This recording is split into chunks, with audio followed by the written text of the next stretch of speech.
Happy GrindsGiving!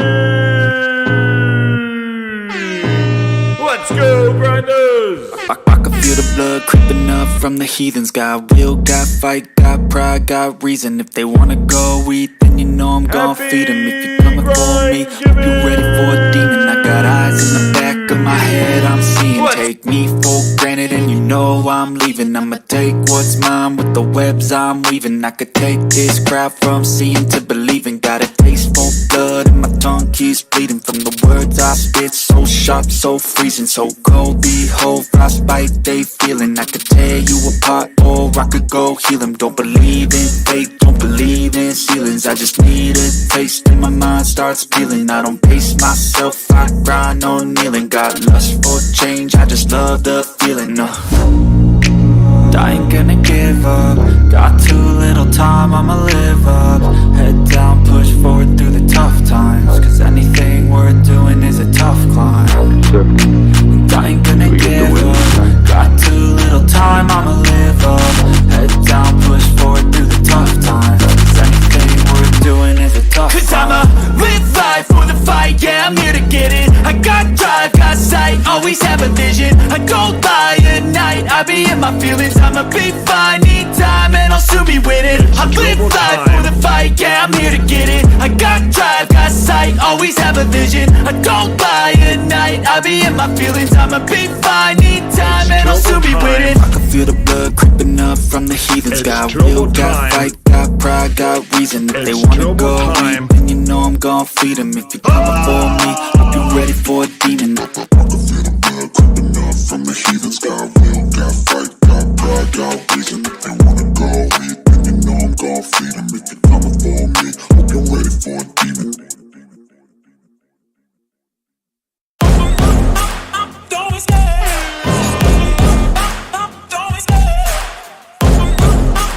I want to ask you a bunch of questions. I want to have them answered immediately. I love the chase and the hunt, and I set the pace when I'm running. I always take what I want and I always give it 100. Don't need a bank, no, I'm funded. Play the game like it's nothing. I'm always thankful for something. Don't take for granted, stay humble. Now wake up!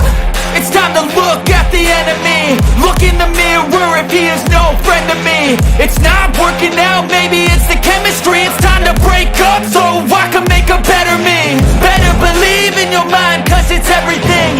You can mold, shape, find almost anything. All it takes is some time and some clarity to find your identity. It's mind over everything.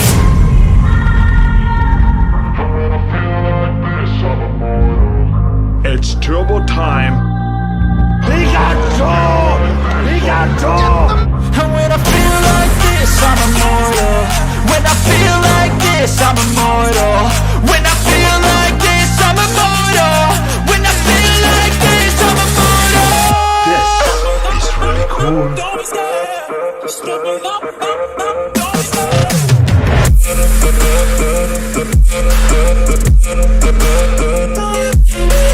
Put that cookie down now!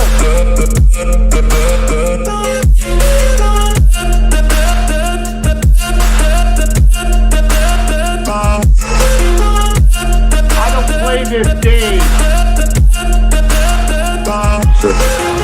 I'm so good. No, I'm never turning back. I won't stop. I'ma fight until there's nothing left. It's so what? You're gonna be hurting bad, cause I've been to hell and back. You don't wanna make me mad. I stay strong. You will never see me crack. And if you get in my way, you're gonna feel the wrath. Gotta say it to my face while he's looking back. Mirror breaks after math. When I hate, I attack.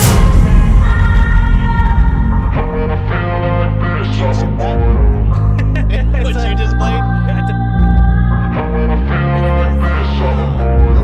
And when I feel like this, I'm immortal. When I feel like this, I'm immortal. When I feel like this, I'm immortal. When I feel like this, I'm immortal. Don't be scared. Just step it up. Don't be scared.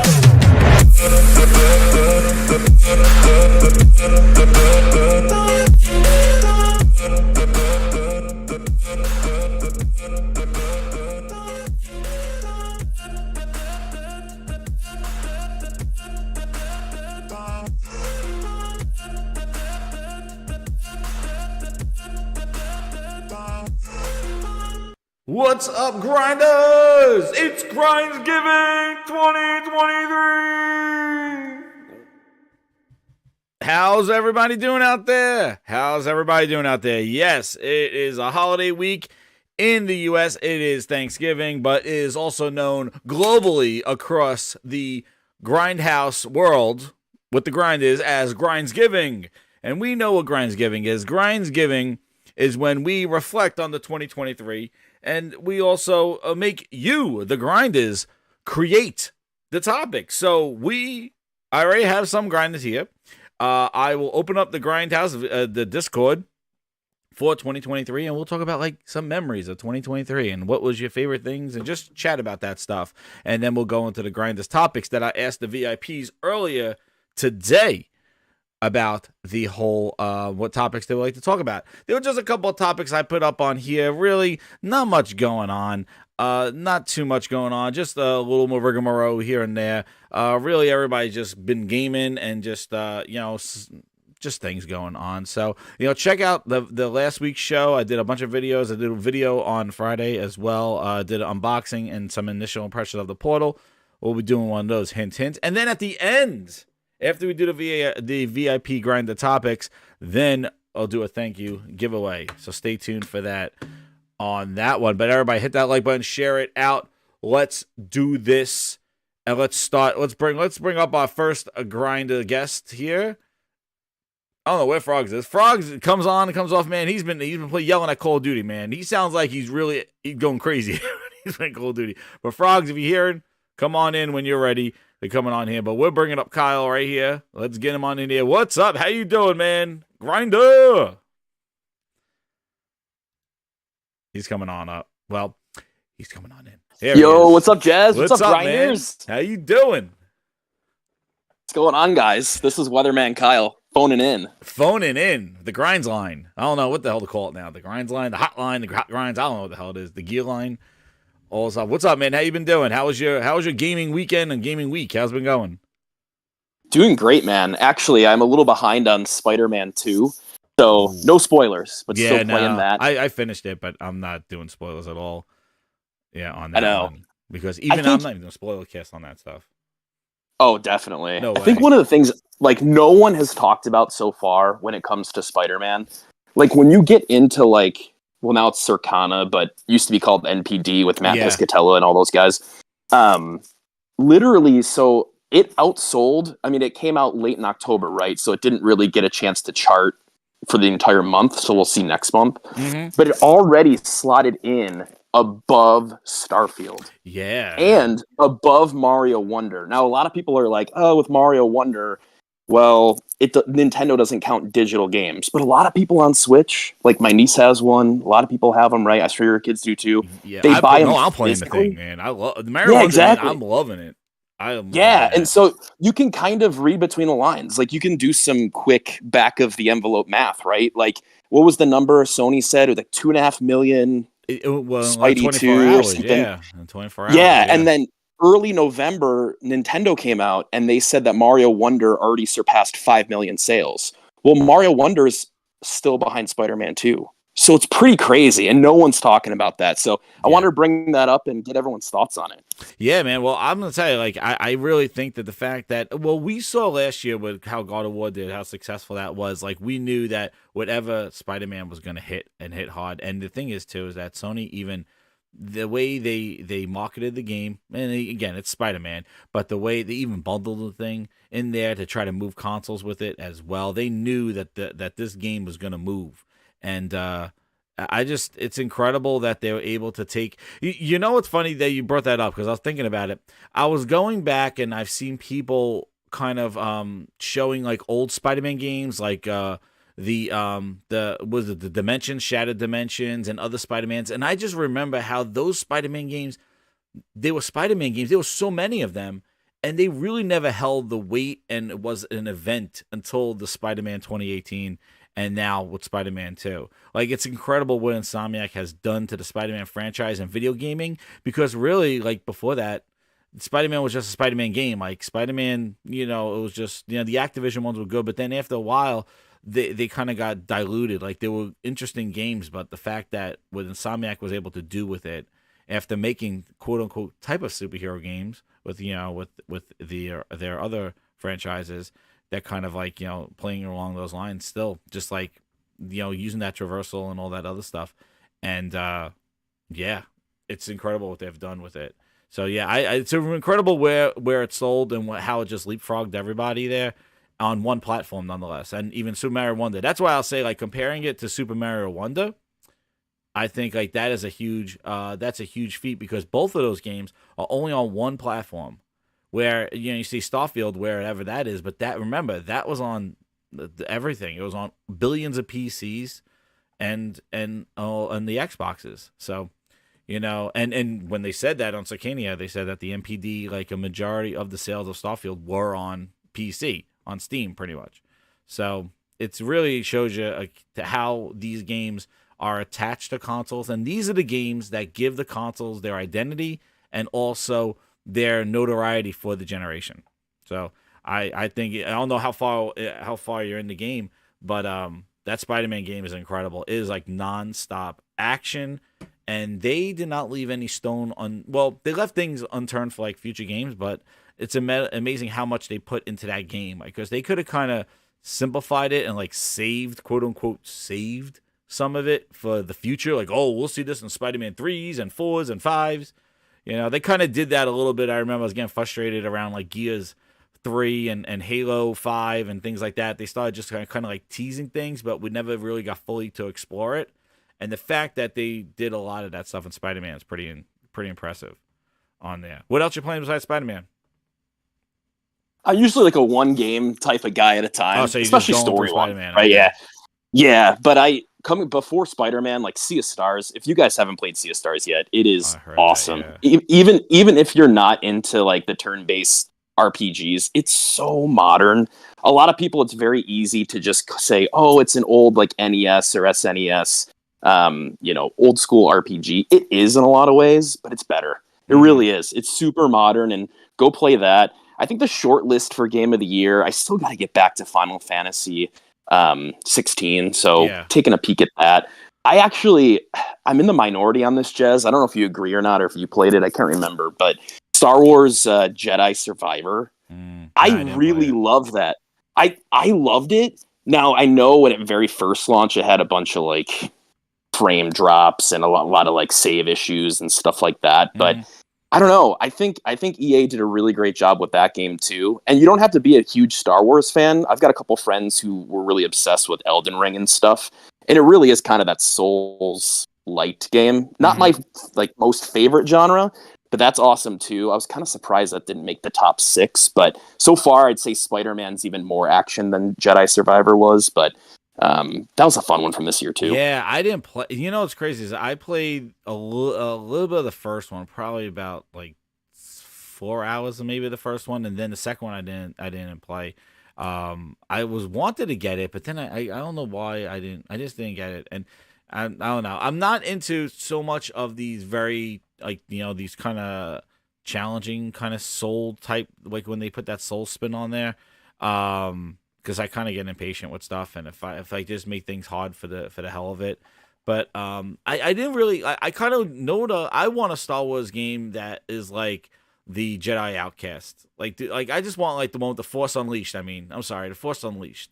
Like I just want like a running around, killing everything, using my Force powers, and just doing that stuff. Like I don't like the kind of you just made the list. All that other stuff that's in some of those games, but I'll definitely try it out. I want to play the second one because I heard it looks incredible. There was some technical issues on there, but I'll definitely. You just made the list. Try it, so I'll listen to you, man, and try that out. Now, here's the thing.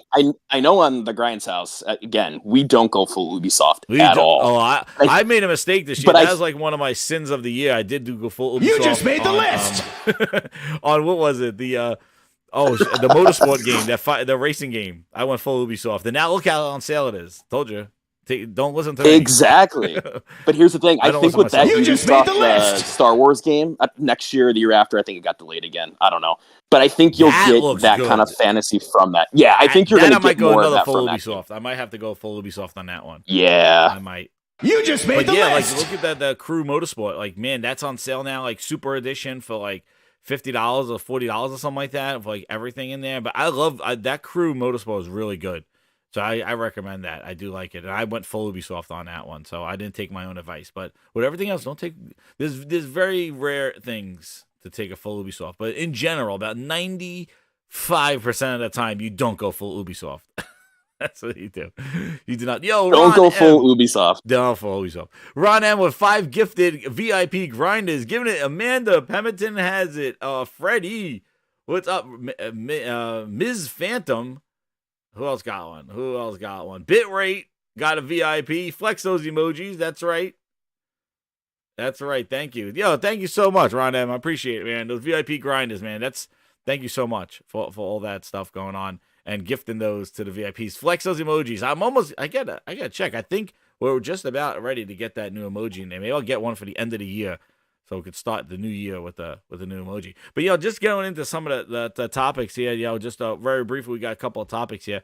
Did you see the Housemarque departure of the gentleman that left? What was his name? He is the game director for Returnal, Harry Kruger, not Freddy Krueger, his brother, but Harry Kruger. And he has announced his departure for Housemarque after 14 years going on Housemarque, and he was the game director for Returnal. So what do you think about that? Let me share this one. I don't know if that's really going to affect too much. Of course, you don't want to minimize what that guy has done, but it kind of comes full circle. What was it, last week, the 15th, or a few days ago, was already 10 years for the PlayStation 4 launch. And Resogun from Housemarque was a PlayStation 4 launch game. And that game still to this day holds up. I liked Returnal a lot. Yeah, like new IP and stuff like that. But those guys and girls, like, they're so known for those old school. What was the one? Was it Matter? Yeah, Matterfall. Matterfall, that's what it was. Yeah, that was pretty good. I like that one. That was crazy. Yep. And even back in the 360 and PS3 generation, you probably remember this, Jez, but Dead Nation and Outland. Yes. They're awesome. So good. Yeah, so I know that guy probably made those games too, but it's so obvious. Returnal's not going to get a sequel. They're doing something new. So he already left his mark on that studio, and now they're going to do something else. On it. Yeah. And he's there 14 years. Like, when people are there for such a long time and leaving, like, and there's kind of like suspect stuff going on with the game or things like that. There's rumored stuff. Like, they just kind of leave. It is what it is. Like, people move on. Like, this thing that went down with Bonnie Roth, like, Bonnie, a 343, like, that is kind of, that is like a head turner there. Like, this guy leaving, who knows? I really think the issue I find with a lot of these kind of departures and stuff like that, like, I think and again, this has to go with like the roadmap, and like, if we knew what Housemarque was working on and then saw him leave, like, I don't think it would be a standout as much, or maybe if he was working on it and then he said he's leaving. But like, if we just kind of knew what their next games are, and I think there's so much anticipation. Well, I have it.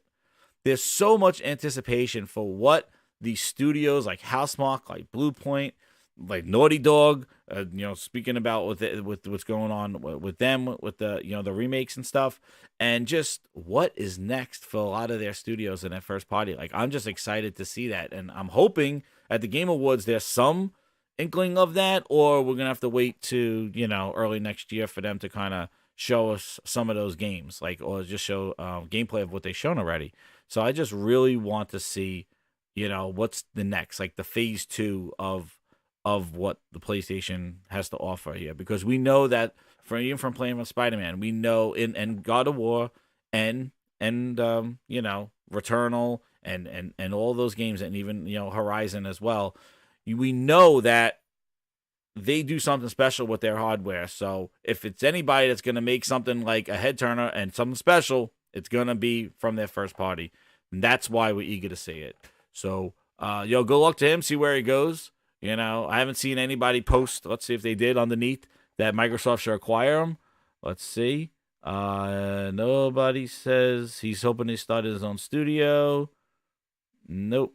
But people think that's a sinking ship. I saw that news going around, and it's like, I don't get it. Like, everybody, there's this thing going around, dude. And the same thing goes with, like, the Naughty Dog stuff. I saw that come up. That wasn't a topic, but while I got you on here, I want to ask you. One of the other things, as I see with Naughty Dog stuff. First off, $10 upgrade for Last of Us Part 2 Remastered, which I think it gives you extra side content, extra mission stuff, like pulled from the floor, whatever, which I think is great. It gives you whatever enhancements, which the game already looked incredible. But the DualSense features on there, which now we realized 3 years in that it wasn't going to be a gimmick. It's a feature that a lot of everybody uses, and they use it as a way of even marketing their game. Next game is going to be Avatar. That's already kind of flexing with the DualSense. So it turned into a bullet point rather than only first party is going to use it. Because that's all I heard leading into it. They thought it was going to be the Kinect 2.0. And no, it turned out, or the rumble triggers. And for $10, you get this. Because remember, oh my God, when I heard the rumor of this thing, right? When I heard the rumor of this, I was like, if they drop this thing for $70, that's all we're going to talk about for the next 6 months. It's like cash grab, Sony this, Sony that. And the fact that they did it for 10, I'm like, oh, thank God we're not going to have to debate the $70. Because honestly, I didn't buy, and I told everybody here, I did not buy The Last of Us Part 1 for $70 when it launched. I waited, and I wanted to get it around when the TV show launched. And that's when I played it. And it was the best thing ever because first off, it was on sale a little bit. Because remember, nobody waits for sales anymore. I don't know what happened. We're talking about Black Friday and sales and all these games like $30, $40. Everybody's like, no, you either subscribe or you don't buy it at all. And I'm like, what happened to wait for sale? Like, nobody waits for like, do you wait for sale on some games? I do, but the thing is everyone wants to be in that zeitgeist, right? They want to be in that moment. They want to have that water cooler moment. They want to talk about it and be part of the conversation. Yeah, totally. But I love talking about Naughty Dog. I think it's super interesting what's going on over there, and probably more of a conversation for the Game Awards too, because I have a sneaking suspicion that the Part 2 remaster was probably going to be part of Jeff's thing. People forget that not this year, but last year at Jeff Smuggling His Grapes show in the summer. That's right, yeah, that's where Neil was, right? And so like that's where he's like, oh, next year you're really going to hear a lot about factions. Yeah, so it's like they totally were going to be at the Video Game Awards. I'm convinced of that. Even back to, what was it, Jez, 2011 when Uncharted 3 came out, they immediately announced The Last of Us with that like ARG teaser, like newspaper clipping thing at the Game Awards in December 2011. So it's a place they've gone to before. And as far as the fan outrage goes, people love to complain about it's stuff. Wild, man. It's crazy. Wild. Hey, I gotta ask you, Jez. Marks turn people into crazy people. It's nuts, man. Did you see the artist on Twitter who did the key art for both Part 1 and Part 2? Did you see that? I'll link it to you after the show, but it's so maybe I passed by. I just didn't want to say. What did he say? That he's still working on. Like this was something. Is this the one where they had interns working on it? Yes. Is that the guy? And the guy who did the key art, like it's so purposeful and so thoughtful. So if you can picture, and grinders, go out there and look on Twitter or even just Google it. But the Part 1 like box art for Ellie, obviously it's like kid Ellie because she's from Part 1. Yeah. She's looking to the right, but her eyes are almost looking at you as the viewer. Jordan Miller, right? Jordan Midler. Yeah, Midler? Yeah. I got it. And then the Part 2 remastered one, older Ellie is looking to the left, like she's almost looking at like previous Ellie, and it's so. That kind of art is just something that no one else does. So it's like, I love people, like, they love to, like, complain and, like, just go nonsensical when it comes to Naughty Dog. And sometimes rightfully so. But, man, they are still the crown jewel. Insomniac's great, too. But they really care and are thoughtful about the art. Yeah, and I think, like, a lot of this whole remakes and like, first off, when I played the remaster of 1... but this is the other thing too. When you make an incredible game, the game will age accordingly, and they update it. Like the thing is like if you made a game that nobody gave a shit about, like nobody wants a remaster of it. Like nobody wanted to remaster a Recore. You know what I mean? Recore, the Game of the Year edition. Is that who? Well, crickets. Yeah, who's asking for They're like ReCore? ReCore Game of the Year edition. We added the extra robot into it, and it is like what are we doing here? Like nobody wants remasters and remakes of games that nobody cared about. But when you have a game that like changed, what the hell is that? When you have a game that changes the whole, did I change my voice here? No. When you have a game that changes, like people had this huge emotional attachment to and stuff like that, like why not? To fill in the gap between your games, why not? And again, this all goes to they have not announced their next big game. They have not said it's Last of Us Part 3 or it's Uncharted 5 or they have not said that, because if they did, then all these little remasters that came up, these Last of Us remasters, while we wait for that one, would not be a problem. But the problem is that we don't know what their next project is. Like he says here, Druckmann's team is full steam ahead on an original. One doesn't take away from the other, which that's what you want to hear. But again, if we knew, I don't think these things would have been so like, oh, here's another remaster. This is all they're doing. And it's like, you know what? If we could talk about Xbox Studios being 3 and 4 teams deep, the B team, the C team, the A team, why do we think that like Naughty Dog is one goddamn like studio, like one team working on one game? Like, do they not like? How do you think The Last of Us 1 was made? Last of Us, it was made by the B team, basically. It was made by another team. Neil Druckmann and Bruce Straley at the time, not that they were nobodies, but yeah, they were leading a second team. The studio was still at like 150 heads at the time. What people have to realize now, the studio's over 400 people. And all you have to do is go look on LinkedIn and you can get a head count really quickly. Now, not all of those people are they're not all purely creative and Same stuff. Same with God of War. Like God of War wasn't made by what's his name? I draw a blank. Frank Cory Barlog. He said it himself. He's like, nope, I'm making something else, which I can't talk about right now. And he said that last year. I'm making something else. This guy is making God of War Ragnarok. So it wasn't like Cory Barlog, oh, you're tied down with God of War Ragnarok. Now we're not going to see him for another 5-6 years. But Cory's like, no, I'm working on something else. He said it in the introduction for God of War. I'm working on something else.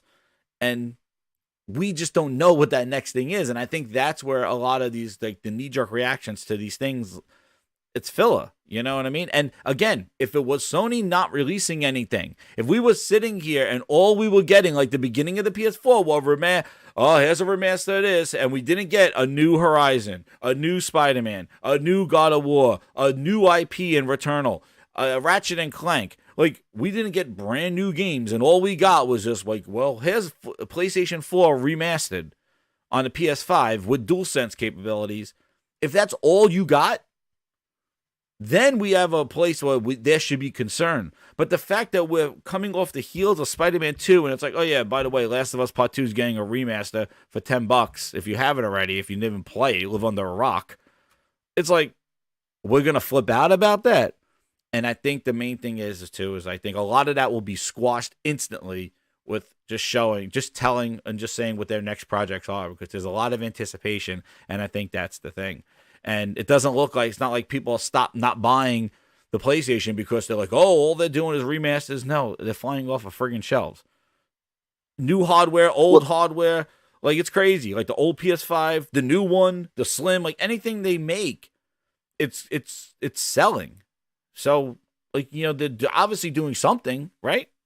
There is some stuff to play, obviously. What people need to remember, too, Jez, is like when Uncharted 4 came out, right, in 2016, actually, if you go back and read some of those articles from that time, I think it was even like a cover for Game Informer or something at the time. But Neil Druckmann was pretty outspoken that when they remastered The Last of Us, the original one, in 2014, that kind of gave them a head start on the new architecture on PS4. So again, not going up to bat for them, but like between part 1 and now part 2 remastered, like you said, as soon as whatever the next game's going to be, part 3 or a new IP altogether, it will shut everybody up. By the way it looks, like the fidelity of it, everything, and you will hear them literally say, guys, I know a lot of you kind of came out and said, hey, part 1 and part 2 remastered, you didn't want them, didn't need them. Guess what? all the people, I mean, gosh, I've got family members who aren't even gamers at all. They watch The Last of Us on that HBO. show's incredible. I was surprised they didn't tie the Last of Us Part 2 right after. I thought they were going to launch it, that remaster, right after the show ended. But why not right on the tail of this one? And I am sure right after, when this game gets announced in January, remember, I think that's when Last of Us starts filming, isn't it, in January? So, I'm sure they're going to officially announce the release date of the new season, and they'll have this game coming out saying, oh, catch up with Last of Us Part 2 as we get ready to have Season 2 show up early 2025 or something like that. So play this year, and then you'll have Part 2 under your belt as we go into Part 2, Season 2 of Last of Us, the series. And I could see them do that, because now that one is going to be based off of this game. So why don't you do it? Oh, and another GrindsGiving and hashtag Kyle was right. I love how we go back and forth on Twitter about that. You're my number one customer. These people, literally, guys, if it were to come out to PC day and date, I could see an argument for that, but guess what? It's not. Notice how there was no PC date for that. Right? But I think they didn't. I think it might be. They just didn't announce it yet. Exactly, but what I'm saying is like what you said a long time ago, Jez. Again, GrindsGiving is like, it doesn't matter. It literally doesn't matter. And so many people got all up in arms about that. It doesn't matter at all, It doesn't matter. And this game, as much as the whining and complaining, it's going to sell, like it or not. Just like Call of Duty selling, probably because all the bad reviews anyway, but still, it's still going to sell. People are going to buy it. And this game too. Just like everybody wanted to boycott it when it released back in 2020. And you got to remember too, they released their Last of Us Part 2, their huge game, the year the PlayStation 5 came out. That 2020 year was insane. Ghost of Tsushima, Last of Us Part 2, and then they had the PS5 lineup. You know what I mean? So Miles and Sackboy and Blue Point's remaster and everything. Demon's Souls, Astrobot, all that other stuff. Party stuff, and then follow that up with Returnal, and then they've been releasing games. That's where it's like, well, why can't you get on Sony's case? It's like, because they've been releasing games, and Microsoft, they released the games after having years of nothing, like 2022, and then when Redfall comes out, we're sorry, it's not ready. Halo gets delayed a year, we're sorry, we're missing features. No, you don't let us wait and get trash or get something that's not ready for prime time. When you wait, you get Spider-Man 2. You know what I mean? It's like, oh no, this is everything we want it to be. And I've seen this over the last 3 years with Microsoft. They make you they delay a game, and when it comes out, it still acts like it should have been delayed another year. That's ridiculous. That's unacceptable. As a consumer, that's ridiculous. So, and that's where a lot of the comparisons fall by the wayside. Like, Microsoft's a totally different publisher in the sense of how they release their stuff and what they believe in quality than what Sony does. So, Sony still, knock on wood, since today, they release games of quality, and quality is what they know that's going to be the thing that they're going to land on. So when they put something out, it is going to be something of quality. We'll see if it drops with these service games. The fact that reducing the number of service games, maybe that focus on quality wasn't there and they're doing it. I don't know. But let me get to some of these, the VIPs here. VIP Josh, as he goes, for 8 months, he goes, yo, Jez, how do you feel about a 2-month lead time? I think a 2-month lead time is pretty good, but I don't think it's enough for marketing the game and getting that hype out there, pre-orders and all that other stuff. But I think they still need a little bit more. I would say announce maybe to be the end of this year for summer and fall of next year on that. Ryan. Yeah, there's a Goldilocks sold in there somewhere too, Jez. Somewhere in between. Last of Us Part 2 was announced again it was either PSX or Game Awards, but it was December in 2016. And I think everyone thought that was way too much time. Way too much time. So now, if anything, they've kind of, the pendulum swung back the other way. Republic, right? Totally. And that's the thing. So it's now it's only 2 months for Last of Us Part 2 Remastered, not even. And so they'll find that sweet spot. It's a remaster. It's not something they need to have a full marketing campaign, but I don't think you can announce Wolverine. Well, they already did. I don't think you can announce Spider-Man in September or in August saying, okay, get ready, it's coming out in 2 months. Nah, they got to ramp that thing up, especially the way they break down their games. I think they do a very impeccable job in breaking down the. You're my number one customer. I always said it's something that I wish Microsoft would do. It shows quality. It shows appreciation. It makes people hyped up for the game. You know, they show the game at different aspects. Here's the map. Here's the combat. Here are the factions. Here's the equipment. Here are the suits. Here's the world. Here's a tease of the enemy you're gonna fight. Here's this. And again, the game's not spoiled. Like, you still are like, oh my god, while you're playing it. Like, Sony didn't spoil it, even when they showed that whole ass gameplay. When Microsoft can't show gameplay, it's like, oh, spoilers. They can't show They can't show straight gameplay for Starfield because spoilers. Spoilers my ass. They showed the whole friggin' thing of Spider-Man swinging along the lake and the river and stuff, and that was the least of the action that happened in that game. Let me get to Wana. Oh, man, he's coming in with the $2 because he says $10 is too much. His limit is $9. $7 after the super chat. Jesus. Wana, we're taking away from his friggin' $10 upgrade budget. But thank you. We'll have to ship you another $2 so you could get that upgrade over there. And then the Claymores with the 10. He goes, I think remasters, remakes help avoid layoffs because staff can keep working while new IP systems and gameplay are in early development. And again, you're right, Claymores. Like, that's the thing. Like, these are filling in the gaps of what Naughty Dog's working on. It's just, you hear the thing about factions. There was announced. They made it public. They kind of pulled back on it. And now you're talking about like, oh, well, you see this. And again, it's all about the messaging and the perception. Again, if they would have announced kind of what everybody's been working on, even though it's too far in advance, then people will complain, like, where is the game? And now, oh, damn, Wana says now $3. Oh, damn. Taken away from his budget. Wana out there like Phil Ness playing Starfield Ness, 15 times over, and yet at the same time never beating the game. Yeah, so, Phil Spencer, he played it 15 times over. But yeah, anyway, that's what we got with that one. And talking about some grinding some gears again. This thing. Oh, and here's the thing with The Last of Us. Sorry, just to wrap up The Last of Us. The Last of Us Part 2 Remastered is on January 19th. So there you go. We had everybody's like, well, what are you playing from Sony next year? It's like, okay, well, we got something in January, and I'm probably gonna play it again, definitely, because again, I am too. I could sit here and lie to everybody and be like, no, I'm not gonna get it. I loved Part 2. $10. Why would I buy That's a remaster? no-brainer? Like, give me the extra It's lost levels or whatever the hell it is. I'll play it. With I'm excited for the new content, Jez. That looks great. Like, it looks awesome. Hey, man, that was another Grindhouse. I'm like, that's what I said. I complained about the first game. I'm like, you're remastering the first one. Why don't you add? Like, I'm sure there's something on the cutting room floor that fleshes out the story or something like that could even help in the TV show and things like that. And I said the same thing. Like, and now they did it with this one. So maybe they listened to the show. I doubt it. But anyway, that's awesome. No, Jez, thanks for having me on, man. I don't want to overstay my welcome, but you should shoot me a message. Talk if you guys. No worries. Yeah, no. You should shoot me a message and see if we can get like a game of the year like prediction show going. Oh yeah, I'm knocking off those. Those podcast boots.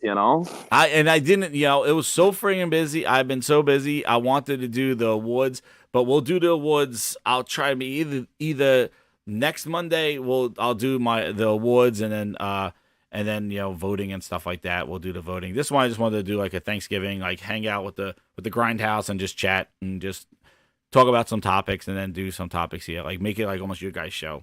Speak it up. Definitely. So that's why. Yeah, man. Give me a shout. And I want to say, like, thankful for you, Jez, also the Grindhouse too. Keep grinding, guys. If you want to follow me on Twitter, it's WXManKyle, and same on PSN. I've got a bunch of friend slots, so feel free to shoot me a message. And I don't keep anything private, so you'll see all my trophies, what I'm playing, what I'm doing. You go. But and yeah, before anybody asks, because everyone's like, "Are you a big X-Man fan or something?" But WX is the abbreviation for weather.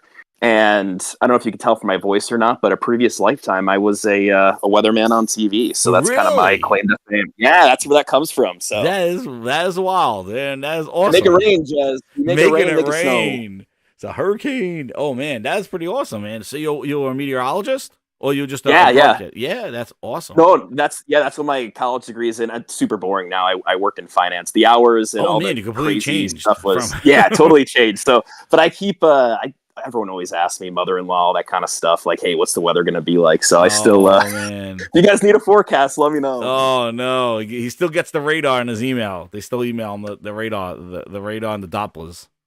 That's the thing. And hey, if the models were wrong, still got a paycheck at the end of the week. So, dude, that is wild. Yeah, right. Oh, man, that's the ultimate Phil Ness, the weatherman. Like, it's gonna rain. Phil Ness, Phil Ness everyone. But no, I appreciate the love in the chat, guys. You guys are awesome. Hopefully, Jez has me on again. I'm definitely down to definitely get those podcast roots going again. I'm gonna make him do the Grindhouse weather report. We're gonna have a segment. Come on here and say it's hot and sweaty. We are tracking, and there's a cold front brushing through the Midwest. 60s for highs tomorrow. See, I still got it. It's like riding a bike. Yo, there you go, man. Tell what it is. That's right. That's awesome. Here's the thing. It's raining PlayStations. It's raining PlayStations. Let's go, dude. No, if I wish I didn't get a friggin' the thing. I'll be playing with the It's Raining Men. It's Raining Men. I need my own theme song, Jez. It's the weatherman's here. How dark. Dude, what's this song? God yeah, I need my own theme song now. Nature. She's a single woman too. It's raining PS5. Humidity's rising. Barometer's getting low. According to all sources, the street's the place to go. Oh man. Go. It's awesome. Yeah, thanks for having me on, Jez. But yeah, wild. Seriously, guys, shoot me a follow on Twitter, WXManKyle, same as PSN. So. That's what it says we drown. We will, man. That's amazing. Man. We'll drown them out. Make it rain. Oh, damn. Yo, talking about something that's raining bullshit right now, we got the guy, Embracer Group. All right, I'm going to tell you something. These are some fighting words, man. So, 900 employees laid off, shutting down 15 games over the course of their restructuring and stabilizing its business, dude. Embracer is broken. And they said, first off, Crystal Dynamics laid off 10% of their staff. Now, if we know Crystal Dynamics, the makers of the bootleg Avengers, they actually were the perfect help for Perfect Dark. And then they were working on Tomb Raider for Amazon. And dude, where is the priorities with 10% of their staff laid off at Crystal Dynamics? Where are the priorities for Perfect Dark and Perfect Help? I don't know, man. I don't know where Perfect Dark is. Phil Spencer's like we made a deal we made a bad deal. That's like we got the bad help on that one. And then on top of that, about Perfect Dark, who the hell knows what's happening in that game? But then to see this, and I don't know, Kyle, if you're a big fan of where is it? If you are a big fan of Time Splitters, but they apparently that makes me mad. That makes me real mad. Pissed off when I saw that. Where is that? I want to see that they canceled. So they were working on a new Time Splitter. Here it is. This is pissing me off because I'm going to tell you right now. I didn't even realize that's where Free Radical went. Free Radical was my it. I love Free Radical, man. Time Splitters was the reincarnation of GoldenEye because they were the Free Radical design was created off of the people from Rare. 007. Yes, yeah. The people that made 007. So they made Free Radical and they made Time Splitters and Time Splitters 2. Oh man, early GameCube days and stuff. I was playing the hell out of that game because that was the closest game that I was gonna get to a new GoldenEye. And they had so many different characters in that thing. They had all different timelines. Like you could fight in the West, you could fight in the future. It was just an incredible game, and I love Time Splitters too. Oh my God. And the fact that they were working on a new Time Splitters, because just the variation that you could do with Time Splitters, all different guns from all different facets of time. You could have like unlimited combinations, dude. Unlimited types of multiplayer. You could have you could custom stuff like crazy. It was awesome. And it had awesome crazy characters in there. Like you could get all like a space character, a Western guy. It was a mishmash of everything. And it could be like anything to anybody. And it was such an awesome game with awesome shooting mechanics and a cool story too. Awesome gadgets they had. And now, Embracer says there are rumors that Free Radical has been fired and the new Time Splitters has been shut down by Embracer. The Saints Row Studio Volition is completely gone. So they made them make a Saints Row remaster and got rid of them all. That was an incredible group because I remember Saints Row 2. Even Saints Row was so ambitious at the time. Then they went wacky.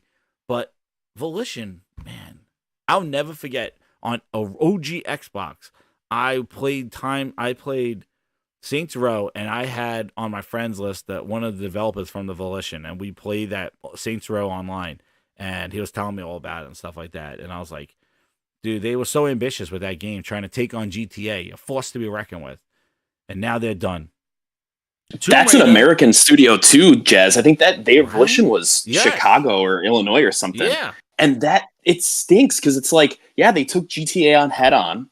And it's one of those things too that everyone wanted to play it, and it kind of went like way wacky.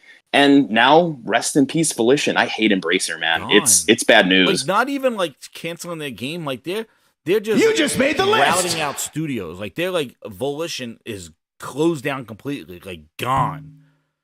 And then like and then it says Free Radical have all been fired. So are they going to shut down Free Radical? That just made the list. Around forever. They haven't done that much, but like Time Splitters from Free Radical would have been incredible. And it's just I think they're done, Jez. I think the writing's on the wall, unfortunately. It's just so sad. You just made the list. And then the Tomb Raider developer, Crystal Dynamics, has been forced to lay off 10% of their workforce.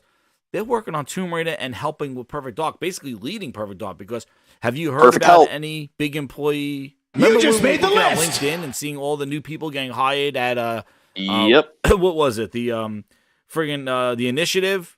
Now it's like, have they hired anybody yet after they let all those people go? Jez, there's like 3 or 4 times as many people like in this. Yeah, there's like 3 or 4 times as many people in this chat right now than work at the Initiative. Right? I remember when I was like a quadruple A podcast. It's a quadruple A podcast right now. Literally. Because there were 40 people working there. But have you heard of any like big people going to the Initiative? Their website is like protected. Like you go there and it's like, what the hell's going on? Their websites of like their like bar and like their new area. Oh man, yeah. When I went to that website, dude, it's crazy. So they're not ramping up. So all the Perfect Dark development is with Crystal Dynamics, and now they got pulled into Amazon's Tomb Raider, and now 10% of their staff. What happens to Perfect Dark from now? Like, we're gonna need an update, Phil. Phil's gonna hire him, right? Oh, not a chance. Dude, I don't know what the hell's going on. But the thing is like, and I don't want to compare this to what Microsoft is doing, but it's similar to what they're doing, so we will compare it. But this is what I see is going to happen, maybe Grindhouse time, 5-6 years. Like, I think a lot of these studios, when you look at all these studios that Microsoft has, they're going to just kind of just route them out. Like, just like, hey, machine games, You think every single one of those little studios that are within Activision and within Bethesda or ZeniMax, you think that every single one they're gonna fund to make everybody makes a game? They might merge them together, do this stuff. Like, they're not gonna do it right away. But look, Embracer, it starts because you cannot have that many studios, that much stuff going on. And look, and what they did is that they did exactly what Microsoft did, where they purchased a lot in a short amount of time just to look big. They peacocked. Pause. Peacock. They peacocked. Look at us. Look at us. Look at us. We're buying all this shit. We're buying all this shit. Picks. Look at us. Look at us. We're peacocking. We're big. Scared everybody. Consolidation. Get us all big. And then look. Then they look around going, dude, okay, well, we just, it's like somebody going to a buffet and going, oh my God, look at all this food. I'm going to get a little bit of Asian food. I'm going to get some chicken. I'm going to get some ribs. I'm going to get some mashed potatoes. I'm going to get this. I'm going to get this. I got a whole big plate of all this stuff just because it's $5 and it's a buffet. And then you sit down and go, I'm not really hungry. That's what they're doing. They bought all this stuff. And now they're sitting around going, shit, we got all this stuff going on. They're not putting the games out. You know what? Jesse, we need to streamline. Same thing that it is. And like you said, hate to compare it, but it's exactly the same thing that Microsoft is doing. I'd have to go Google it real quick, but no one talked about this one either. This came out in all the leaks and the emails and stuff too. But it was one of the like the original like COOs or CFOs of Microsoft. He's still there. And he sent an email to Phil, and it basically, I'm paraphrasing or summarizing here, but he's like, hey, like, this isn't my side of the business, but I'm literally just curious about it. Like, what about all these new studios? Typically, isn't that equation basically the money they bring in over total cost, or however he had it, like it was like They gotta over total produce. cost. Yeah, and Phil like responded of like this long-winded way of like, oh, we've never closed a studio based on what they've made money-wise and stuff. No, it's a Really? real reality. Lionhead. It's a real yes, Let's see, exactly. who What else about did they close? Lionhead? Lionhead. What about the other the ones that made Project Spark? What was that Team Dakota? They shut them down. They shut the people that made that little jumping game. That guy, I forgot what the hell that was. That side scroller. That was another small studio. But they shut down Lionhead. They shut down all like they closed down all that stuff. Like, you know what I mean? Why? Lionhead had It's Fable. because they have- How crazy yeah. it is that they Yep. they let go of Lionhead, but kept but wanted the Fable IP. So Lionhead couldn't go make Fable, and then to go make Playground Games make Fable. So they value the IP. They just wanted the studio out of there, which is crazy. The studio Right. knew that IP. That's all, and that's all you made them make. You just made them make Fable Legends. You made them make Fable the Kinect game. Fable 2. Fable without Pia Molyneux. You know, when Pia Molyneux left, maybe you go, hey guys, maybe let's not do Fable anymore because the guy who created it left. Let's do something different. You know, let's give you guys some flex. It's like, nah, you just keep doing Fable. And now we're going to do Fable Connect, Fable Grab Ass, Fable the Magic Game, Fable the Connect version, Fable, I'm going to throw shit at carts, and then I'm going to do Fable Legends, the service game. Like, they just made them be like a friggin', they just made them do whatever was the, I bet you if they were still here today, they would have done Fable the AI game. Because that's what Jez, do you remember that one? It was isometric and it wasn't symmetric at all. I so like they played it. had I like played it at PAX. yeah, I played that game. and they give you the iPad where it's like, oh, you're gonna be the boss on this level I was or whatever. the evil guy with the iPad, and I was using smart glass because that was the new hotness that they were trying to push. But again, like the thing is that they bought, and this was the problem. They bought ZeniMax. They just did exactly what Embrace. They just bought a lot of stuff in a short amount of time. They bought a whole publisher in ZeniMax, a whole publisher in Activision, Blizzard King. These are monstrous, huge plays. These are not little. This is not friggin' what's his name? Like this is not a little Ninja Theory or something like that. These are whole ass publishers with multiple development studios, multiple projects, and they did it all in a short amount of time. Don't you think now they're gonna sort through the weeds? Like look how Redfall fell through. Believe me, if Redfall wasn't part of this big vision, they would have caught their eyes on Redfall going, where Phil Spencer would have probably saw that, or maybe not, and he'll be like, would you ship that? What you just played? you know, maybe somebody would have caught Redfall instead of letting that thing slip out through the cracks. It might be an 11 out of 10. Some rumored, some not. Some rumored, some announced. I don't know. But like that's the problem is that they bought so much so fast that I see similar stuff happening to all the stuff going on Microsoft. Like especially if their studios kind of get all these studios they have kind of get in limbo and not really produce anything in the next few years. Who knows? Maybe the studios that they bought, Ninja Theory, and like what happened to Project Mara? Does anybody even talk about that? Remember that was Ninja Theory's game that they were working on with the steps. I haven't seen that on any more lists anymore. Project Mara, Everwild. The Phil Spencer said that they were still working on it over at Rare. Like I don't know. Like these studios have spent years, and this is where I say people go after Naughty Dog. At least they're putting out stuff, whether it's remastered or not. At least they're putting out a game to their goddamn name. You got these other companies that are sitting there like Compulsion since 2018, haven't released anything since We Happy Ass. Like, that's it. And now they showed a trailer of a person on a dock playing some voodoo music. What else she was playing? A guitar. Since 2018, that's what we see 5 years later. That's what they're showing. So, like, all Phil's doing is paying for all their brunches, mimosas, I don't know. tequila Man. sunrises, and they just put a trailer out. Dude, I don't know. But Embracer, they're a bunch of fools. And this is exactly what happens when you buy a whole bunch of stuff real quick. And now you're sorting it out later going, we need to streamline there. Because they're paying all these developers. Look at this. They confirmed 900 developers have been laid off. You want to know why? Because they're paying salaries and all that stuff to all those people to make something. And if that stuff is not coming out within a time for them to try to get their money back, yep, all you're doing is putting money into the engine without going anywhere. And that's where they're sitting here where they got to streamline because And that's where you look at Sony Studios, and there may be some issues there, but they're making sure that their studios are putting something out to get some money in, whether they put it on PC or whether they put it on, do something like a remaster or something like that. At least they're trying to get some money in while they're making something else. But when you got these studios, like, come on, just think of Compulsion Games. Just think of Crystal Dynamics. Like, they spent all that money on the Avengers. That didn't amount to a hill of goddamn beans. And they wasted so much money on that Avengers game. Times Square Avengers. Times Square Spider-Man. Goddamn bootleg Spider-Man. Yeah. Dude, that's what they wasted on that thing. And now they became the help studio for Perfect Dark. And then they went over to working on Tomb Raider. And really, like, what the hell? That's all money that you're paying, but not getting a product. Yeah, they just lost 10% of their guys, too. So. Yeah. So I don't know, man. I don't know what this whole thing is, but I could just see somebody who just eats a lot or just wants their eyes are bigger than their stomach. Like they're just like, oh, buy this, we'll get this. All right, now we're at Peacock and we're the big dog in town. And then when they look around, going, oh damn, what are we gonna do with all these people? They turn around, they see thousands of developers behind them, and they go, oh shit, like what are we gonna do with everybody here? And that's kind of like when the smoke clears.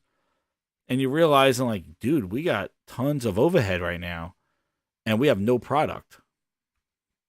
You get this Embracer thing, which is bull. I think it's only the beginning, too, Jez. Like, 900 employees and stuff. I mean, we saw Volition a month or two ago. It's a sad state of affairs over there. And even, what was this thing with the Dead Island 2 made profit after being in development for several years. Payday 3 is making profit. Jeez. How the hell is Payday 3 making profit? Where did they make that thing? With a tin can? That game was broke for a month. I don't know, but they. I'm not a big Payday fan, but I think that one's got skins and stuff in it too. One thing here, since it's Thanksgiving, since it's GrindsGiving, we're not gonna just rag on the Microsoft thing. I'm gonna throw them a turkey leg. Listen, if anybody's doing it, I would just say Embracer don't know ass to hole about gaming. Microsoft at least has a console or has some sort of ecosystem in place where at least they could try to focus it, because Embracer is just sort of like, hey, we're just buying studios to buy studios because we're just going to make some money here. Like, sort of like just don't really know about gaming. Microsoft has somewhat knowledge of gaming, even though it's not the best. So maybe they could sort it out, but I see a similar fate with some of these studios. Either they consolidate them or something like that, but they're not going to have 150 studios working on 150 games or multiple projects for those games. If they do, good on them for paying all those people.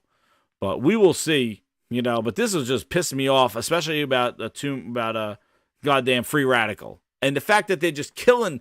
They're like end of life in these studios that made these games and franchises. That's insane. Like the name, the whole like what these studios made. Like Volition was tied with Saints Row, even though Saints Row is not good. But Free Radical, Time Split is like, and just to say they're gone, it's sad, dude. It is sad. What's up, Thrash? How you doing, man? Check out Thrash's video. What's up, Thrash? It's freaking hilarious. Hey, Jez. Man. Yo. Thanks for having me on, man. I'm gonna jump into the comments, but I gotta run. But yeah, okay. Because I was gonna do the Windows Phone Central thing, and then we'll go into the highlights. But if you bootleg Jez, the bootleg, yes. So very briefly on this one. So let's do it. Yeah, we'll do it just before you go. I don't want you to run too quick. Yeah, you gotta. Once you enter the grindhouse, nobody leaves without singing the blues. Yeah, let's see. Where is the... I want to make it rain too fast. Don't make it rain too fast. That's right. He says the barometer's getting low. Barometer's getting low. Man, I wish I could play the Weather Girls. Where the hell? Oh, my God. Where? I got to find it. Hold on. Now you got me under pressure here. Here it is. Because he has me blocked anyway. The bootleg got me blocked because he can't handle the I can screenshot for you if you need me to. No, I got his little chart. But anyway, the Windows Phone Central did their typical kind of end of year, we need some hits. Let's say Microsoft's winning in something, which, it's as a Giants fan, let me tell you something. As a Giants fan, I look at this Xbox stuff and you look at the MPDs, you look at the games that are selling, you look at how they're doing, and you look at their look at this. Like, you got these charts like this stuff coming up, and then you got these charts, and then it's like the title is for the first time in history, Xbox is on track to leapfrog Sony in revenue. But the title was like they would leapfrog Sony. And it's just like, again, I could care less about these friggin' businesses. But when you just sit here and you look at their, like look at this stuff. You look at this and you're like, this is like me telling that the Giants have a chance. You know, it's like Xbox hardware down quarter or 13%, down 30%, down 13%, down 7%. Like, their hardware is not selling. And you could say it's not about their hardware. Well, this is the heartbeat of of Xbox, right? If you're an Xbox fan, what are you a fan of? The service? Like, Bootleg Jez is a fan of the Nokia phones. He's I know. still Well, I got my Nokia about phone. I'll show it that. to him. I got my Nokia phone. Yeah. I still have my 520, whatever the hell it is. And he wants World of Warcraft on Xbox Live and Game Pass. So why? He's playing it and paying. I don't understand it. Like, if you're paying for it and playing it already, what does it matter? Like, if it's on, I don't get it. But the thing is like, the console is doing worse. Like Phil Spencer said, we lost the worst generation last gen. So what do you call this generation? Winning? Like, is this winning? Sir. Jez, they're getting beat more now than they did last time. Remember, yeah. They were supposed to turn it around. They were supposed to go James Taylor style. Turn it, what was his name? Jimmy Buffett. Turn it around. A hero's a clown. Holding my down. Turn it around. I love that. Summer rental, Fernando. Like, they were supposed to turn it around. Remember, they were saving all the games for this generation. That's why 2018, 2019 was dry. 2020 had no games. They were saving it all. All these studios. Now they bought publishers on top of that. And they're still not moving their hardware. Because I don't know why. I just saw the deal. $200, $350. They're giving, Best Buy is giving you a friggin', they're giving the system, the Series X, for $399, $100 off. Then they're giving you a $50 gift card. Then on top of that, they're giving you white glove service delivery. Then on top of that, they will send a Geek Squad member there to babysit your children, and so you could game. And then if you pay a little turkey extra, on Thanksgiving too. The Geek Squad will cook for you and also game with you on the weekend for games that have split screen. It's called a fire sale with white glove treatment. Dude, they're escorting you out the door with a red carpet. They even hire an Uber for you to drive you home with your console. They want this shit out of the store. They want this shit out of there. They're like, dude, take the Geek Squad with you. He'll babysit your children, make you Thanksgiving. Let's go. Get him out. Get him out. I want these things out of here. That's right. I want them out of here. That's what they're doing. They're like, we'll pay you. Shit. Come over here. We'll pay you. I will work your job while you game. They want this shit out of here. They're like, go. Like, I can't believe how low that price is. With three, like, and they give you the $50 gift card. Like, it's like, please take this off our shelves, please. Dude, it was a $50 gift card and $400. I'm like, holy crap for the X. And then boosters $250. Like, they're like, get this shit out of here. Best Buy's like, damn, like, what Geek Squad? They got Geek Squad people lined up. They're like, they're sitting there. They're like, which one would you like to take home? We got the girl, we got the guys. They'll wear this. They'll do whatever you want. We'll take the Geek Squad home with you. Like, get these things out of here. White glove. They'll set it up for you. Take the kids. They'll take the kids to school. They'll do the homework for the kids. They'll do your job. And then we got to get these things out of here. We got Geek Squad working for you. They'll dress up like Booster because they announced the black Booster and no one's taking it. They'll cook for you. Yep. God damn it. All this comes. What a package. What a package. Oh, I don't have my what a package. What a package. You're my number one customer. But what is this? So yes, chef, it's raw. You know what? Yes, I'm going to write an article and I'm going to say they're doing incredible. They're going to oust them in revenue. Then what's crazy? No, you want to know what it said, CJ? I'm going to show you what it said. This is GrindsGiving. I'm going to give you some goodness. This is what's said. When you write an article, for the first time in history, Xbox is on track to leapfrog Sony because he got this article here, and they're saying, like, look, Activision Blizzard stuff is over here, and if we take Microsoft and add that chart to this chart, that will be incredible, and they could take over for revenue. No profit. Don't forget that they spend over $100 billion. $100 billion to even have this article written. The $100 billion article. Like, it's like, no, yeah. All of a sudden, by magic overnight, they're just going to, like, take this chart and stack it on the Activision chart. We're just going to leapfrog. Like, that just happened because Phil, woke up on the right side of the bed today and kissed a couple of grandmas and hugged a couple of babies. Like, he just made this happen magically. No, they spent over $100 billion in the last 2 years. Okay? You got to spend money to make money. God damn it. So, and that's for revenue. That's not even profit. But then the Doms comes in here and goes, assuming if Xbox and ABK combine figures, it may be inflated to double counting certain sales, because a lot of probably the Xbox sales are Call of Duty, which is Activision stuff. So you double count. Jez, they double and triple count so much stuff though, and no one calls them out on it because they can calculate however they want. I know he got called out on it, and then with this, what he says right here, the full report I linked. These are not my numbers.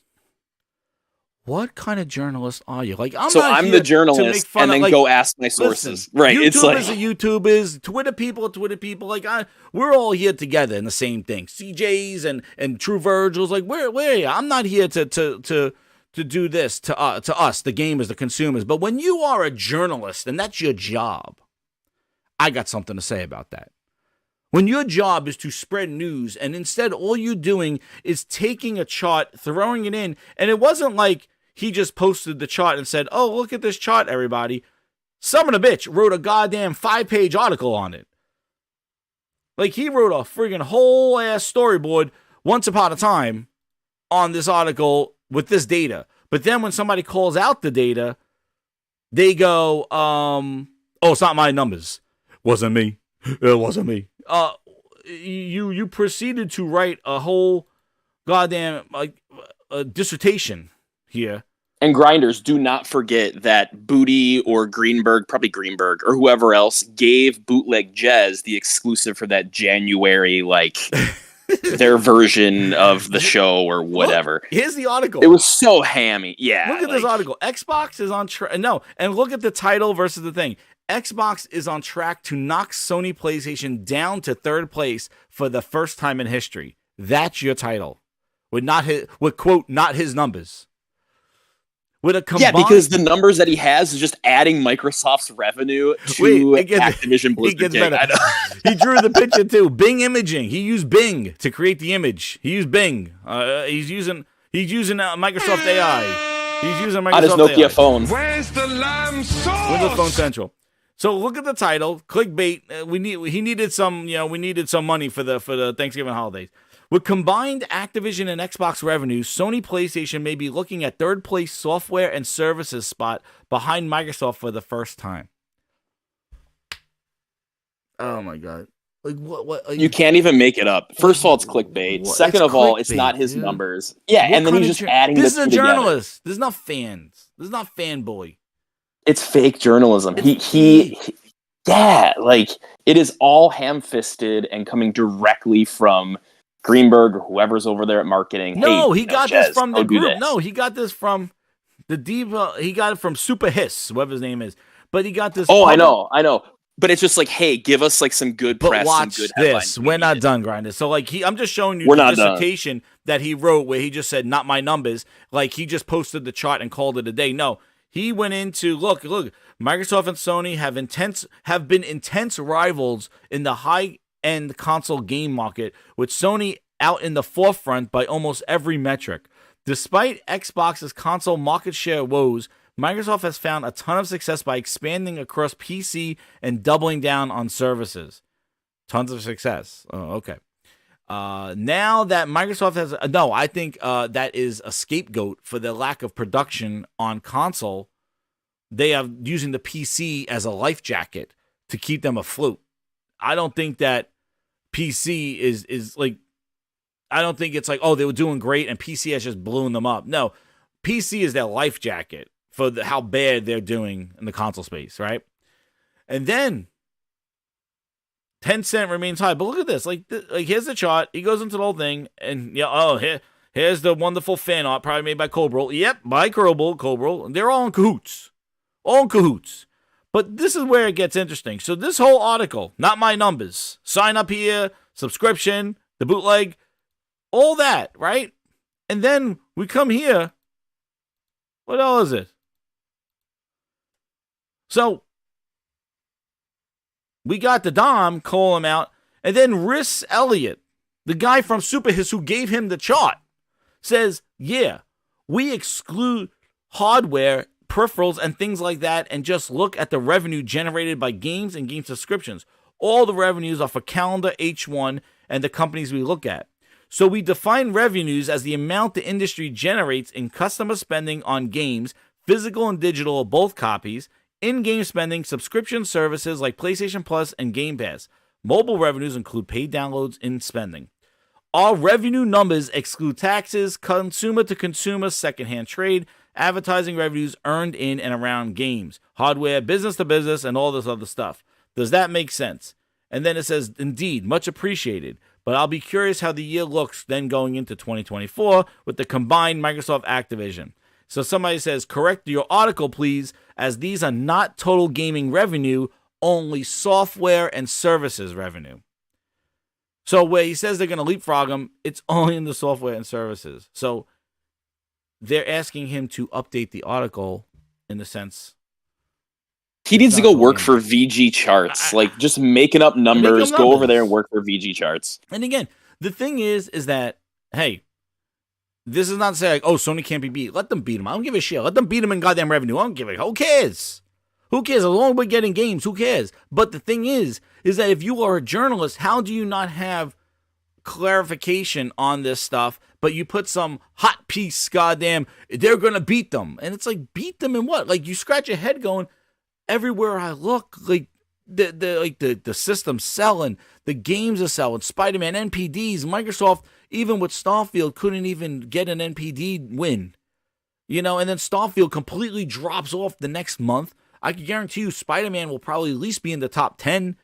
Oh, Spider-Man, yes. And Spider-Man already outsold Starfield, and it's on one platform that has 50 million consoles. And you're talking about billions of PCs, billions of Steam Decks. Yeah. It's like, phones, Samsung TVs. Everywhere. That game is playable everywhere.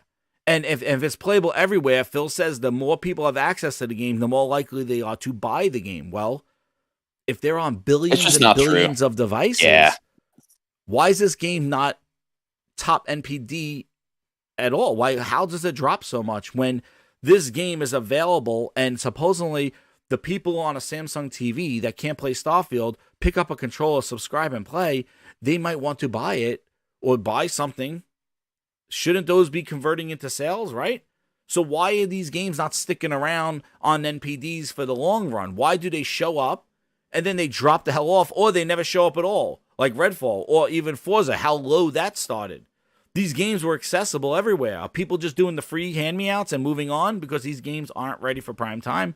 That's probably the reason. Where's that conversion? It's everywhere. How low can you go? How low can you go? How low can you go? Exactly. How low can you go? Like, the thing is like, if there was success in this model, there would be the data to kind of support the success that these, quote, journalists are saying they're having. Oh, it's success on PC, success on this.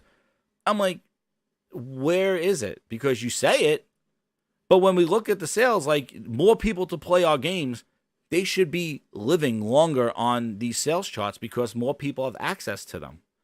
They don't even know what they're doing either, Jez. That's the thing, too. Like, if you actually listen to people like Phil or Greenberg or whoever else, they don't know how to measure it either. Yeah, no, they don't know how to measure it either. They have no idea, you know? Yeah, they're like, we are figuring it out. I don't know. But, like, it's just like, if you're a journalist, like, you should have a little bit more insight into what you're writing about and then not just to pawn it off going, not my numbers on that thing. So, you know. But again, I'd love to see his achievements too, and he'd probably just like Paris say that he only plays on PC. I know exactly. I follow Windows Central all the time, and I used to follow Windows Phone Central and Windows Phone Central. Yeah, like, I like Daniel Rubino, whatever the guy that runs the whole thing. Like, he gives insight to Windows and products and Microsoft stuff. But like their whole spin off to gaming, really just turned into, like, you see, even like that pop-up that showed up when I was doing the thing, like, if you're a die-hard Xbox fan, like, sign up here, Windows Center. It's like, dude, like, what kind of marketing is this stuff? But it's just like, He's in cahoots with Mike Crump over there. Want some Vine? Oh, damn, Mike Crump. Where the real Mike Crumps where you stand up? Where's he? I'm Mike Crump. Holy damn. But let's go into the 23 highlights. Let's open up the Grindhouse, but we got here. But yeah, I just, like, the thing is like, they're looking so much for W's in this stuff, and not saying they can't get them. Again, it's GrindsGiving. We don't want to be boo-hoo all the time on them, but the thing is that you're barking up the wrong trees. Like, it's about consistency in great games. That's what it's all about. It's not about revenue. It's not about charts. It's not about, you just made the list. What cologne Phil Spencer's wearing, what tattoo he's signing, whose ass he's slapping. It's not about that stuff. It's about the goddamn games. It's always been about that stuff. And Jez, they think they can buy that like E3 2013 moment, and it's like they want that W so badly, but it's like you can't buy it. You can't buy it, and you can't fake even it. Said it like Phil's and Booty. They said like, you cannot, like, we need to earn trust back from the gamers. Like, they know they lost so much, and they tried, like, early in the Xbox One generation, they tried to get that back, and it just, after, I don't think Satya was willing to ride that out. He saw a whole different vision, and that's what Phil had to adjust and be like, okay, well, you're my number one customer service route, and I'm gonna have to finesse my way to the to this new model here. Because when Phil came on, he was like, we're gonna win. We're not here to lose. Like, we're gonna fight back. Do you remember the whole thing from Rocky? Like, it's not about how hard you get hit. It's about how hard you get hit and come back up or some shit like that. And it's like, that's how winning is done. And it's like, that's how they came on. They wanted to strike back at Sony. They wanted to get that moment back. And we've been waiting all these years, and now they're like, But Jez, they almost shut the Xbox division down from Xbox One, and now the Series consoles are doing worse. So what does that mean? The writing's on the wall. I'm telling you, dude. I really don't know. We didn't do the Big Razzo. We didn't do the 23 highlights yet. But what was the 2023 moment again? Oh, the this one. I'll show you this, because I remember I'm a diehard Xbox fan, and I remember seeing that, and I was like, oh my god, like, oh man, what did just happen? Was it this Sony E3? Like, no DRM, stupid stuff. Now we sit around and think about it, but like that, E3, from 2013, E3 2013, yeah, E3 2013 reaction and instructional video, like, here, this stuff. How to share your game. Oh my god, man, I was so pissed at Sony when they did this shit. I'm like, you sneak, and that Adam Boy, this guy. Oh man, I was like, you goofy ass bastards. Yeah, Shuhei and Adam Boyd. So mad. Oh man, I was like, this thing. This is how you share your games on PS4.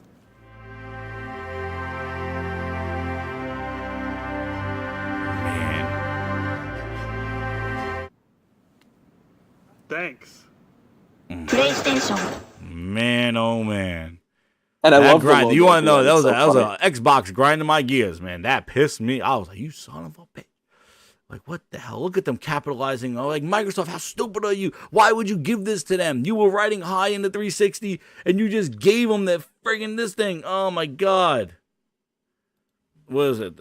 And then this thing. Oh, my God. Everybody knows this stuff. But yeah, both Jack Tretton and Andrew House came on stage. And I remember Jack there will be Tretton. no DRM. Yeah. Dude, what was the mic drop? Man, when he did the mic drop, what was that one? I remember when he did that. Where he did that Achilles thing. Oh, here it is. He's like, you'll never have to go online to authenticate your games. Look at this. Never get too high, never get too low, but I mean, it really felt good. And I think, we remind ourselves that you got to earn the consumer trust every day, but man, it was nice to enjoy it at least just for a minute. No, I mean, I've been going to E3 since the first one back in '95. Remember the excitement around the first PlayStation. I feel there's that energy again for you guys, for the brand, and I know, throughout PlayStation 3, I'm sure there were struggles, and it feels like now, I mean, you sort of that weight has been lifted. Well, I mean, I really feel good about the fact that, we started talking about PlayStation 4 back in 2008.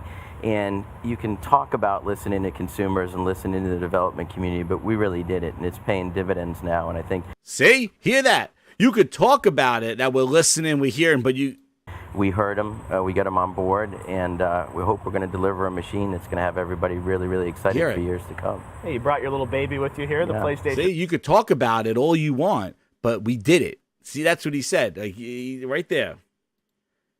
For years to come. Hey, you brought your little baby with you. And you can talk about listening to consumers and listening to the development community, but we really did it, and it's paying dividends now. And I think we heard them, we got them on board, and there. Hold on. Okay. Holy Spirit, activate. Oh no. Holy Spirit, activate. There it is. Holy Spirit, activate. You could talk about it, but they actually did it. And this is the moment. This whole like you didn't do well with the PS3. You come back with the PS4 and you get back that mind share and respect from gamers. This is the moment they want back. They wait, and when is this turnaround? When is this 180? And it's like slow clap. Is this it? Is this it? No. Do we get to win this time? Do we get to win this time? Like exactly. Like, sir, do we get to win this time? And we hope we're going to deliver. But you know how Sony came out and did that, Jez? It's really simple. They just talked about games, and they talked about games. They talked about that, and they delivered on it, and the developers got them on board.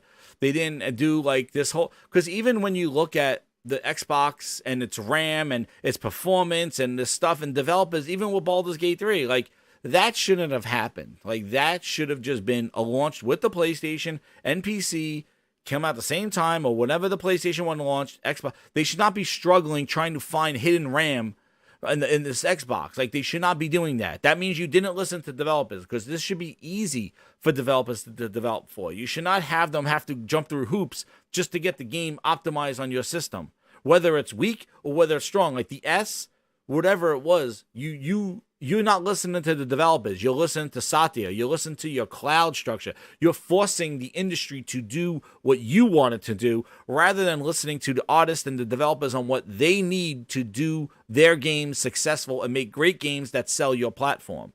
That's what you're not listening to. Instead, you're like, we need to get everybody funneled on a cheap-ass gaming to get on our services, to get on our servers, to get on our cloud, and that's what we need to do. So in order to do that, we got to put some hard-ass, weak-ass software out there and force these devs to put shit to weak-ass consoles so that we could get to the cloud faster. They did they didn't listen to developers. That's why the PS5, it just works. Like that's it. It works. It's optimized performance, hiccups here and there, but this is what happened. You got to listen. Like, this is history. This is what I do. This is what we do here. We look at the history and see how things change and why what we're going through now needs to reflect what happened then. How long ago was that decided? You can't operate that way. You know, you and really have to that August from this year, August 2023. Video there. Sorry, man. Yeah. Oh, no worries. Yeah. And you know, competitors change over time, and you can't spend your time reacting to their strategy. You have to execute against yours. But as I said, I mean, I think we thought about the consumer value. We thought about the development community. We really wanted to give the development community a machine that they could build the best games on, and we wanted to bring it out at the most consumer-friendly price, because we like to see a steep ramp and really get the install base going. Well, it is a beautiful machine, and obviously a great price point. Let me ask you about the other big news last. Here it is. 7 years at E3 every year, and you know every year we have to ask you one question, Jack, right? You're gonna, yeah, go ahead. I'll let you ask it, because I know. Are you ready? Here we go. This is the yearly routine, right? Okay. So, Jack, are there any news on Agent? I would say that we have great friends over at Rockstar, and they're developing the game, not us. So I'm looking forward to hearing. If you hear anything, you let me know. If I hear anything, I'll let you know. Unfortunately, they never seem to appear on this couch at E3, so they're busy working on GTA 5. Yeah, we do GTA have an amazing 5 is going to be incredible package with them, right? Yeah, GTA 5. Yeah. And I think when you see GTA 5 and how exciting it's going to be, and we have a great partnership with those guys, so very, very excited about it. They have more news on your stage than anyone else. See you, Billy. GTA 5 and that bundle. So, Jack, I mean, this is your moment. Comes. So congratulations to you and everyone at the PlayStation team for what I think was an incredible E3 press conference after all these years. It's great to see the energy amongst gamers there. So we have a ceremonial mic for you to drop. All right. You can, just like a rap battle, you can drop the mic and walk off. All right. I'm out. Drop the mic. There you go. Trenton dropping the mic. Thank you, Jack Trenton. Oh, man. Game Trails. Game Trails is great, man. I love the Game Trails. But anyway, let's go. Sorry, Kyle. What were you saying? Yeah, no worries. No, even this year, Jez, like, remember that, I think it was with IGN, but it was that August 2023, like, Gamescom interview. I think Phil was on there. If you listen to what he was saying, if you actually listen to it, the dude is terrified of the quality of Baldur's Gate 3. And that's kind of like what you were saying, is like, he had no idea how to react to that. And they were terrified at literally the sheer quality of it, and how great of a game it is. Mm-hmm. It wasn't coming to Xbox, you know? I know. Dude, it shouldn't happen. No. Yeah, they learned their lesson. I thought they learned with the Kinect. Like, it shouldn't have happened. But that's what you need to do. But you're right. That's the moment that they won. And every year, it's like next year will be it. So they're counting on Sony failing or not having a big lineup next year so that Xbox could come out with Avowed, Hellblade 2. Like, I'm excited for Hellblade 2. But, like, you got to admit, Hellblade 2 is not going to carry the weight that Starfield did. Starfield was the biggest friggin' game known, like, on that they got. Like, there's nothing outside of probably even, Halo they kind of diminished, but, like, their big games, like, Starfield was a big game for them. And the fact that it's not moving the needle, just like Halo 5 was, like, their big game to try to get Xbox One back into it, Starfield was supposed to be that game for this generation. And, dude, it's... And I don't know if they have something like that. Avowed? Kyle, you think Avowed next year? Like... There's not a chance. No way. What we saw already? No, there's no way. And the way it's not even really the quality, but that first teaser, like and what they showed this year, it looks like two different things. I know. And like, considering you have not Oblivion, but you have the thing down the line, like you have Elder Scrolls or whatever down the line, and you got also this looks like a fan made version of Oblivion. Elder Scrolls. Like, it didn't look that great. Like and it's all like melee with a little bit of magic, but he's like swinging a hammer and a sword. Yeah, Corey. We talked about Housemarque. The guy left. We'll see what happens with them. But yeah, exactly. Hey, Jez, I'll give you one for the next segment, dude. And what I'm gonna do, because we're gonna do highlights. So hey, I'm gonna open up the Grindhouse. And thank you so much for coming on. We're gonna get you on again. We'll do another show. I appreciate it. Thanks, Jez. Man. Absolutely, man. Thank you, man. It's been a pleasure. Hey, I want to say, what am I thankful for? I'll lead it what off. are you thankful for? What is before we go, you're going to start us off, because I'm going to do... I'll start us off. Can you just move down? I'm going to move you down to the waiting room. Hold on. And I'm going to go down to the waiting room. All right, and now I'm going to put the link to the waiting room or the Grindhouse room in here in the chat and the Discord, and we could have people come on and tell us what your 2023 memory are thankful for in the gaming. So let's go here, and then we'll do the Grindhouse topics here, and we'll do... I'm going to put this in there. This should be the link to come into the chat. So it's open, Grinders. Come on in. But yes, so what is your 2023 highlight or thing to be thankful for this year? I am thankful, Jez, for one thing and one thing only. That all of the Microsoft employees get to keep Game Pass for free. That is a very... very humble. Very thankful. Oh, and second yeah. too. Can't have that. This Games are coming fast. 12 minutes and 80s. And they're all on Game Pass. Some of them. A play to Requiem. We can update this one. Oh, yeah. And watch it last. 2 ground, true and true. 12 minutes and 80s. Oh, man, college. You can be thankful for Game Pass. Oh, damn. That is a rainy day. Jez, thank you so much for having me on. Grindhouse, you guys are amazing. WXFan Kyle on Twitter and on PSN. I'll hang up and see you guys in the comments. Hey, man, thanks so much. Man. Follow him over there, baby. Get him in there. Grinders, do it. Now, I left it in there. So, hey, 2023 highlights. There's a chat there. I think that could come right in. So if you want to jump on in, or, we'll put it in the chat there. We'll go through a little bit of highlights, and then we'll do some Grinders topics. So, anybody? Oh, man, Ryan says he's thankful for the Xbox tax. Oh, and I didn't, hold on, while you guys are thinking about what you're thankful for the 2023. And if you don't want to come in, don't worry. You could actually put it in the chat. Let me get, we get these super chats here. And then I think, oh, man, hold on, I missed a couple. Sorry about that. We're having a good discussion here. Ron did another 5 VIP members. My goodness, the VIPs. Well, I'm going to do the VIPs segment next. Thank you so much, Ron. I really appreciate it. The game night with 5, he goes, even if Xbox's revenue turns out to be higher than Sony, so what? Do they even get anything out of this? Do they get more games, or is it console war BS? Exactly, Game Night. That's exactly the point. What does this do? And like, what's the meaning of this stuff? These hit pieces. You know, I don't like. No, guys, don't ignore the people behind the mask. Like, they're winning. They really are winning. It's like, don't worry, they didn't spend their money stupidly. Like, they're all winning. It's like, what? Win with goddamn us. Make games. Let's play some games, man. No on the face, take it on the chin. But no, I'm sorries. My God. But exactly, Game Night. I appreciate it. Claymore's at the 10. He goes, there are so many brainwashed bots that are lying to them that has become an industry in journalism and in YouTube. I agree. People got to coddle them and say, yeah, it's fine. No, Xbox is doing fine. No, they're spending money. They're really serious. They're not leaving the console space. They're really in it. Like, who needs that coping? Who needs that friggin' reassurance? Look at what's happening. Look at what's happening. Just look. What games are making the deal? Just Nintendo and Sony games. Is that the Xbox tax? No. It's the Xbox quality stick. That's what it is. And being it short. And then, 4-star general member for 25 months. He has the golden gears over that one. Windows Central has been hypnotized by the flute. Oh, damn. We're going to add the clown music to the flute. The flute. I wonder if the flute guy's going to be back. I don't know, man. Put that flute guy in the chat. I wonder if he's going to come back. There he is. Get him. You put it in the soup. You put it in the chat. There he is. Oh, man. Here's Phil Spencer's contribution to last year's Game Awards. Will he be back? Will Phil Spencer put on the wig again and jam with the flute?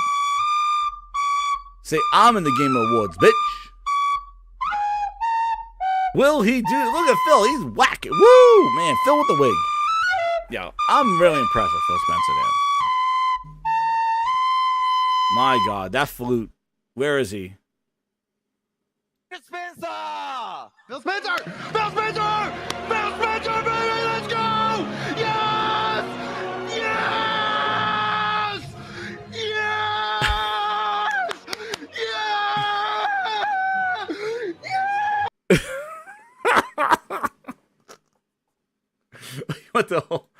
You want the old clown music? Which one? This one? The old Phil Ness. Oh, man. I wonder if he's going to put the wig on again. Andre 3000 new flute album. Playing the flute at 30 frames. Oh, damn. Where's my clown music here? Oh, man. I don't even know where the hell it went. Oh, here it is. There it is. There's your old clown music, Stefan. There it is. I got you.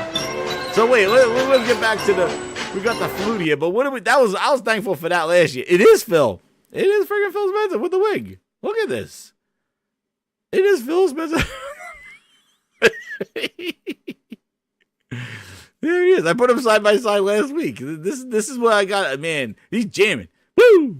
Phil Spencer's like, screw the Game Awards. I got Green Gaming of the Year. Oh yeah. We need the flute back. Dude, I'm gonna go, look at him, he pulled out another one. He's like, woo-hoo-hoo. Hit it, Phil. Woo-hoo-hoo. Woo. Hit that flute. He got the flute. Dude, this is so funny. The Phil with the wig. We need to get that wig. He got that wig from friggin', from, what is that? The Spirit Halloween store. I put it on. He's like, I gotta jam to this flute. So, 23 highlights. Like, hey, I put them in the chat, damn. The thing is like, you know, what was 23's highlights? Man, it started with Forspoken, right? All that hate for Forspoken. Not a lot of people liked it. I liked it. I thought Forspoken was pretty good. I liked the story to it. The combat was pretty wild. I thought it was pretty good. I like, remember people hated Forspoken. We started with the, what did we start with? We started with the Developer Direct, right? Developer Direct we had where they showed Forza fake ray tracing and they showed a bunch of people walking down the hallway eating lunch, smiling at computer screens. And we found out more about Redfall, but not seeing straight up goddamn mission to mission. It was all cut and sliced and this and all that other stuff. And then we found out that Starfield show wasn't going to come until later, and then found out it was going to be June. But, you know, thankful-wise, I also think it was another year, too. It was another year of crazy devices, right? We had the Asus Ally, this PC, handheld PCs thing, which that was pretty revolutionary for what it is, like as a consumer product. The Lenovo Go, the PlayStation Portal, VR, PlayStation VR. It was a year of Xbox condom wrappers for their console. Did anybody pick up one of those? I don't know. Grind, did you pick up any of those? The wraps for the console. I haven't seen one in the stores. I don't know if anybody got those. Final Fantasy 16 composer said he's happy for that one. Everybody wanted the flute. Starfield Direct was the Spice gameplay. That was something in the highlights. PSVR 2. Horizon Call of the Mountain. Pretty awesome. Incredible looking game. On that one. Let's see if anybody else said anything in here. He's thankful. Josh Ayers is thank you. That Square got Final Fantasy 16 out the door. Yeah, man. After announcing it in 2020, came out 3 years, not 6. I agree. Like Final Fantasy Remake, yeah. And I saw that at PAX East, too. Like, when they showed that at PAX East, there was a lot of hype for that, man. Final Fantasy 16 is pretty awesome. Discord link's not working for you? Oh, man. Discord annoys the hell out of me on this stuff. But keep staying. I'm going to do the giveaway here. But let's go. Let's see if anybody else. WrestleQuest. Yo, that was at PAX East, too, with the WrestleQuest. That was a good game. 80s and 90s wrestling. So Ryan liked that one. He's thankful for that. Some there. Kratos said the Trojan Starfield condom. Oh, man, pause on that one. Chocolate controllers, Ryan said. He said, remember that from 2023. Benny Hill song is lit. Yep, that is right. Microsoft quietly releasing zero hardware. Well, they did release the Black Booster at 1 terabyte booster that came out the same month as Starfield and still didn't win NPDs. Didn't move it. I don't know. Let's see what anybody else had here. Let's see. Phil's All Talk, Wanawara said. Phil talk some more. Here we go. Walk the walk on Xbox. Talk the talk over Xbox for 10 years. What are they doing over there? Big Razzo said that. Big Razzo. I don't play this game, they said. Yo, that is Oct2. That is Oct2 Vin Diesel right there. We got the exclusive interview about Oct2. Phil, Vin Diesel, when I asked him about Oct2, he said, I don't play this game. Exclusive Grindhouse interview on that one. Incredible there. It was such an honor to talk to Vin Diesel. I don't play this game. Oh, damn. Xbox Burrito Rappers, Josh says. Don't forget, oh, man, Richard Farmer bringing in 2023 highlights of the Nail Varnish, Xbox clothing collections, hoodies for the controller. Oh, my goodness. Oh, man. You know what? Nobody likes you, Booster. Oh, man. Corey says, enough for me. Let the games do the talking. Enough for me. That was a highlight of 2020. Jim Ryan, leave. What about Jim Ness? What about Sony and Jim Ness? Him saying he's done. He's peace. Gordon Ramsay, Jim Ryan. Saying Roll! I'm surprised there's one topic that nobody's really bringing up. It's raw, Melissa. Yes, chef. It's raw. A highlight of this year. Yes, chef. It's amazing. I'm looking at all these grind. 270 people here, whatever like that going on here. Well, we had people in here. Man. The strap-on for Kyle Booster. Xbox jewelry. Oh, damn. What about highlight of 2023? What about the court documents? Grinders? Like, what? The two youths. To what? What was that word? To what? What? Did you say utes? Yeah, two youths. What is a ute? Oh, excuse me, Your Honor. Two youths. Remember the courts? Oh, man, that's all we talked about. Was the crying Ryan and the court documents. Oh, man, that's 23's highlight there, man. Nothing about games with friggin' goddamn court documents. Oh, my goodness. Black Nuts Studios, Richard Farmer. That's right. Black Nuts getting the handouts. Oh, damn. Getting the cuppings. The emails. That's right. Damn. What about the emails? Lulu, Kyle says, Lulu was a highlight of 2023. Post-Up's girlfriend. Lulu. Lulu. That's right. Xbox's biggest fangirl from the acquisition. That's right. Paid big bucks. Phil spent more time behind the bench than playing games. The true blue side, we won't idolize Jim Ryan. Nah, we give a shit about Jim Ryan. Get his ass out of there. He goes back to making turkey. Every time I see the, every time I see the freaking Triscuit commercial with Gordon Ramsay on there, I say that's Jim Ryan's new job. It looks like him. Those emails, yeah. The emails reveal the truth. That was a big highlight of this year. Seeing the real ins and outs of how they really talk about Xbox inside of Phil Ness's house. Yeah, that was a pretty big one, I have to say. That was wild. But game-wise, the VR2 was awesome. I think a lot of cool tech, that came out. But yeah, let's go jump into the VIP grinder topics. I asked the VIPs earlier, so shout out to the VIPs. But we got a whole bunch of new ones tonight. But we need to say shout out to the VIPs. The wall is growing. Now, we asked these lovely people here, what topics did you want to talk about in the GrindsGiving episode? So, let's go see what these incredible VIP grinders. Thank you again for a wonderful year and Thanksgiving. I'm thankful for everybody who supports the Grindhouse, chats with me, hangs out, plays games. Dude, thank you again for everything. From one Grindhouse to your Grindhouse. I want to thank everybody. I asked them, what do they want to talk about? So, let's go see what they brought up as a topic, and we'll do the speed run. Right now, grinders, hit that like button. Here we go. Black Nuts getting blue balls. Oh, my goodness. Pause on that one. Well, we did see a good friend there. A good friend. We know what's happened. Oh, no. Can you gobble my ball? Oh, no! We suck again! So let's go to the VIPs and let's see what the VIP grinders wanted to talk about. And I'll do that. That's a fun one there.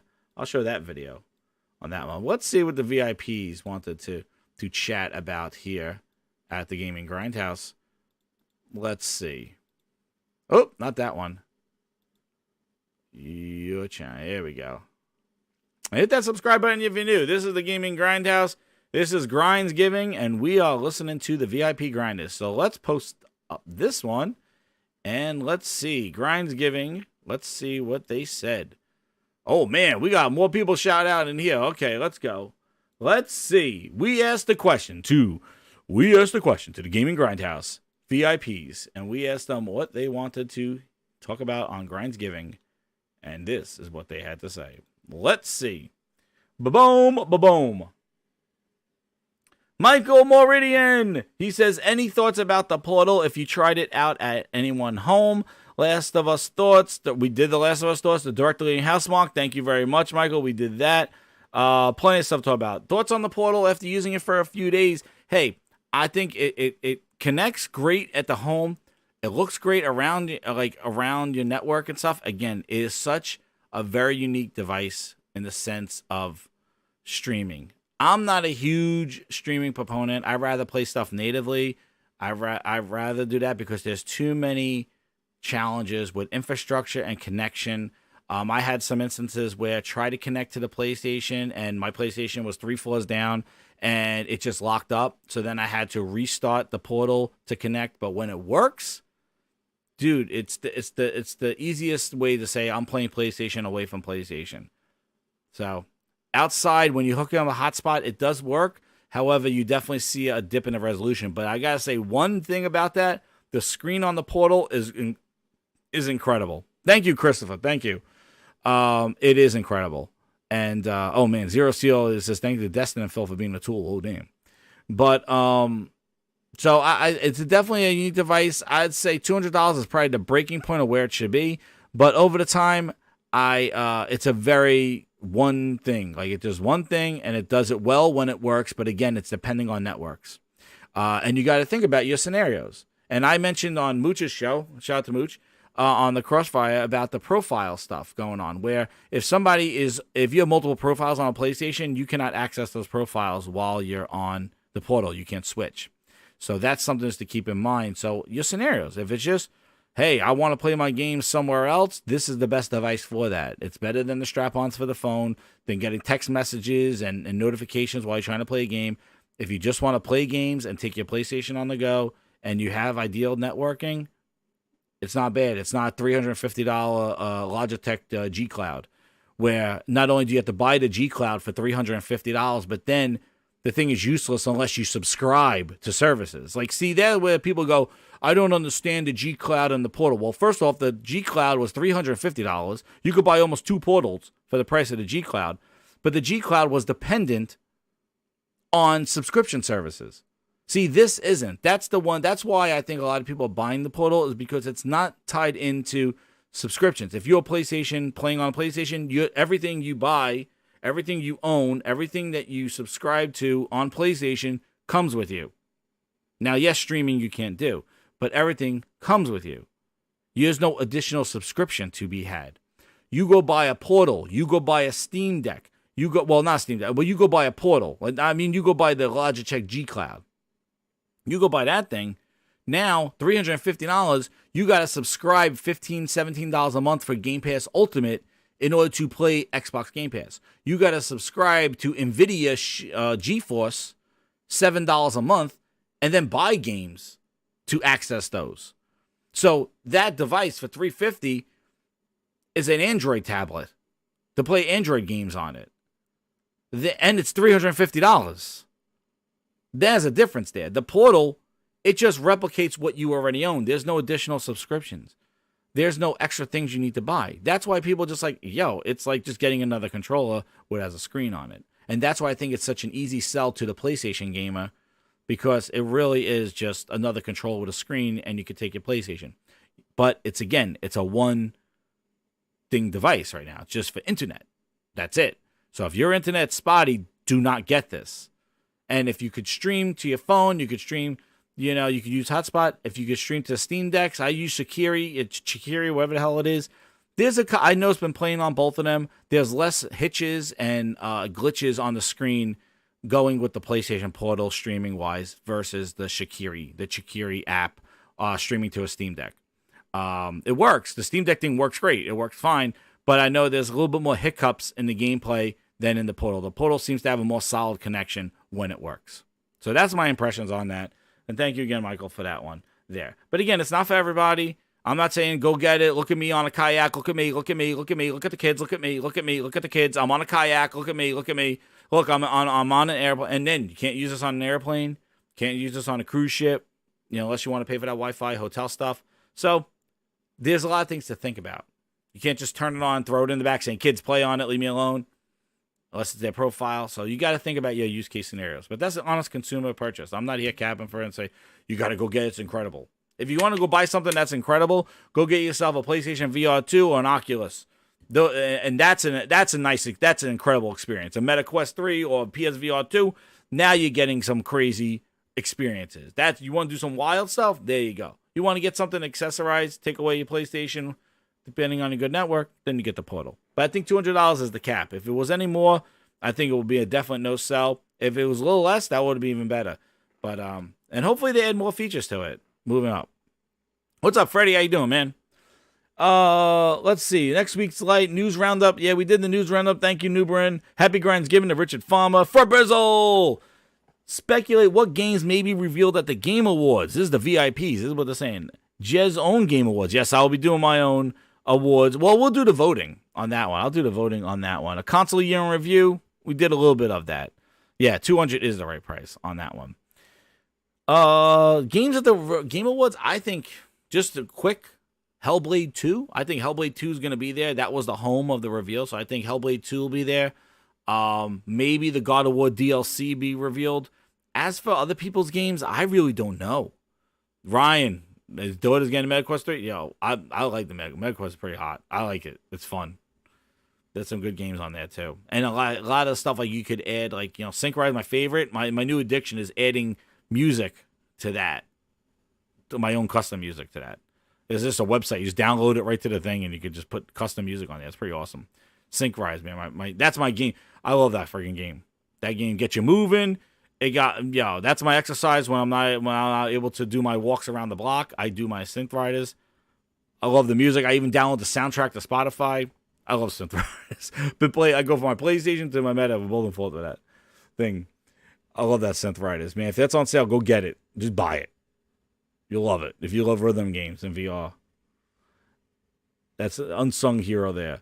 But, I don't know. Like, I hope some VR games get announced. Like, that would be awesome if PlayStation did some VR games there. It's like some new games come from the studios. Hopefully they show what Jade Raymond's game looks like and maybe what Concord looks like. Maybe we see a little bit of what their service games kind of look like.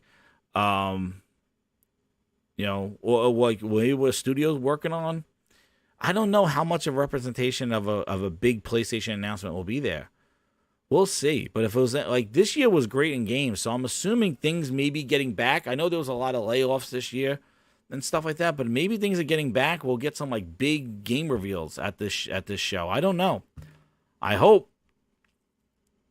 Yeah, that's right. Backbone's like $100 exactly, and that uses your phone, which is more convenient, because you carry your phone in you.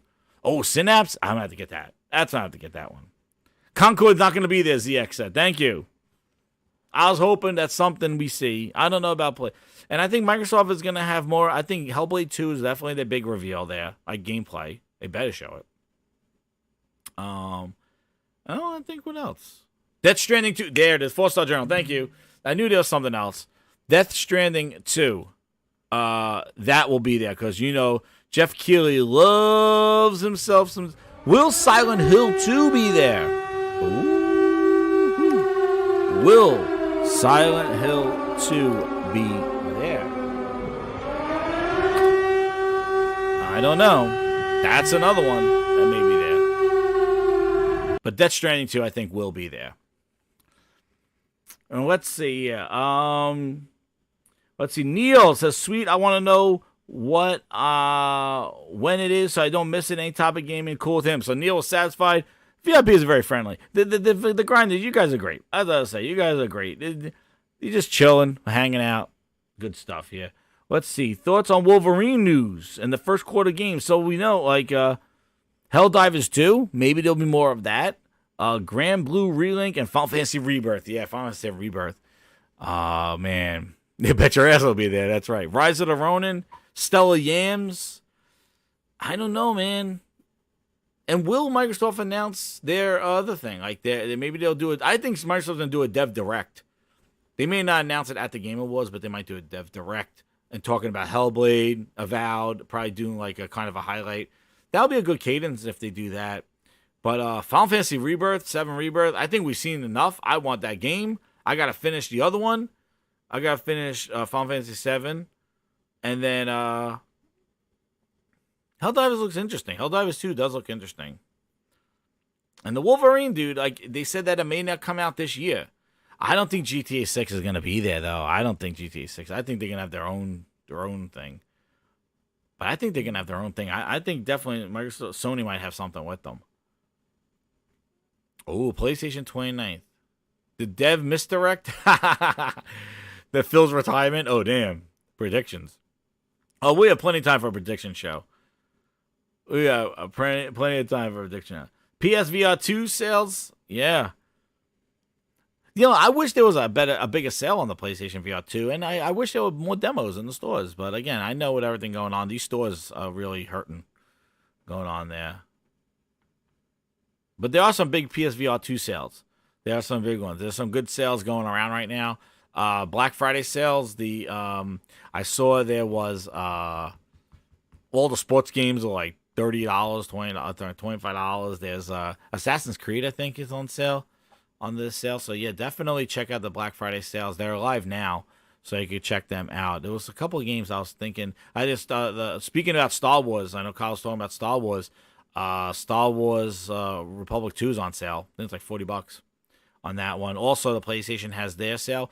One thing, you know what? While I got everybody here, I have a question. I saw that there was a sale on PlayStation Plus. I can't find it. Is it only for new subscribers if you're not a PlayStation Plus member? I might as well. I got very intelligent people in the chat, so I wanted to ask you because I couldn't find it. I could not find like, to stack, like to buy another year at a discount. Like instead of $160, go back to the 140 or whatever it should be, 120 for the year. But I don't know if it's only for new subscribers because I went into renew subscription and I didn't see the discount. So I don't know if anybody knows where that is. Maybe it's on their website, but I did look down their sales and stuff. There's some pretty good sales going on. If you want the Bluey game, it's $20. I heard that game can be completed in an hour. Behemoth. Oh, my top 5 hentai games. Oh, damn. I finished Iki Island. Just wait. Well, I finished it. And the Giants' offensive line. Dude, the Giants beat Washington. Danny DeVito, Vinny DeVito, the Tony Soprano's son, did the touchdowns first ever. Dude, the Giants are a disaster. They're basically now they're the Rutgers of the NFL. They all they could do is upset people. That's it. You go in to play the Giants, you expect it to lose, and if they win, they're like the upset team. They'll have the fans storm the field at the end. They're the Rutgers of the top 5 I don't know what they're talking about.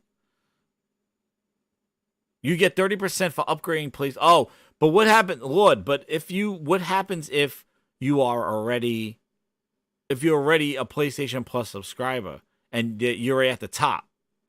Is there no upgrading? It's only for upgrading, right? Oh, okay. Corey says the PlayStation Plus sale doesn't happen until Black Friday. You're right.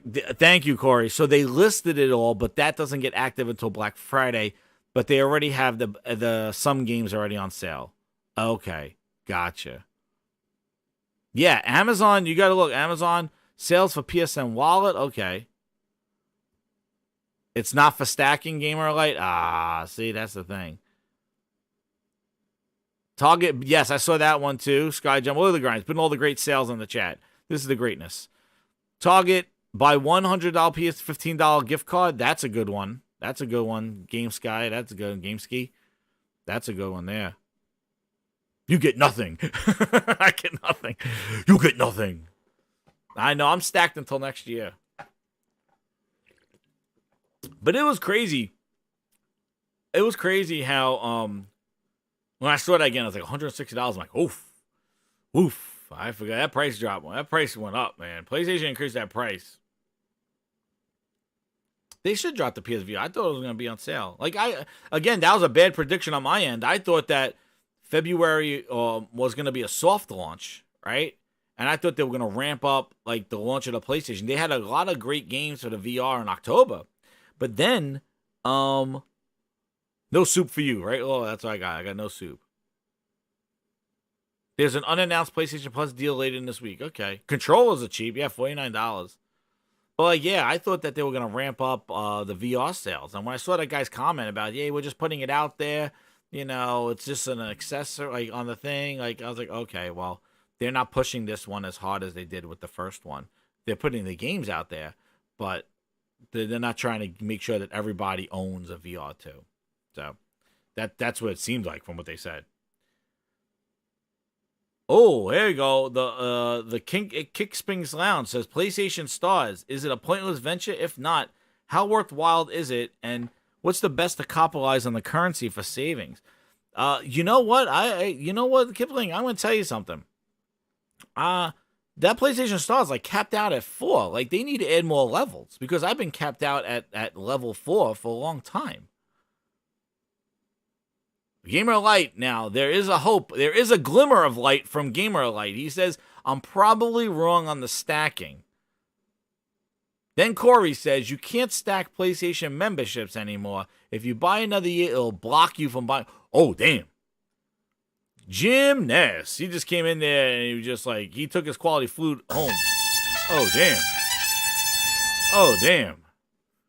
It does reset soon. Yeah, does it reset in the year, Wanna?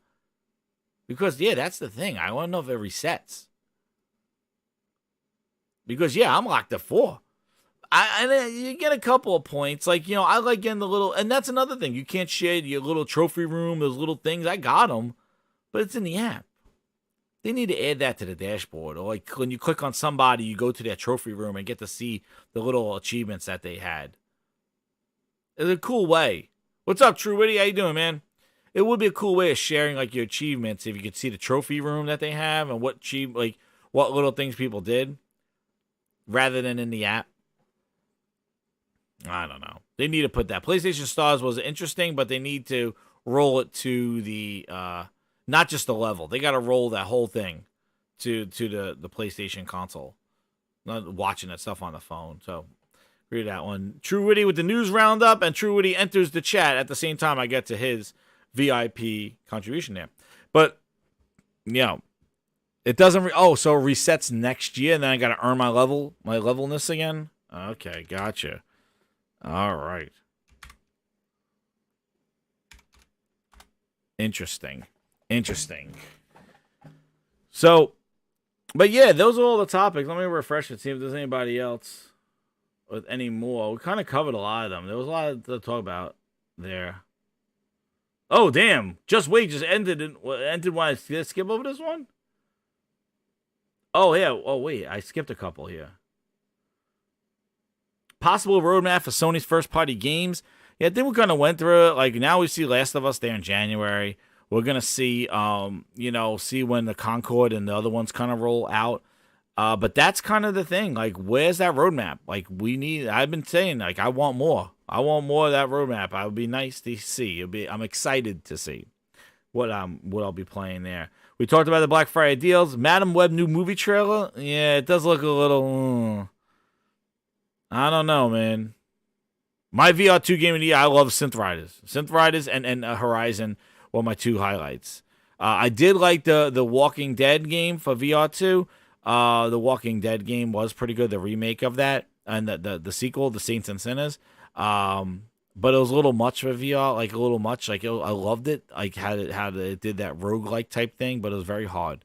Pause. It was very, very challenging on that one. But I do. Synth Riders has been my go-to. I just get into that thing. It looks so clean. It's the accuracy's there, and it just gets you moving and stuff like that. And then Horizon, I think, was incredible.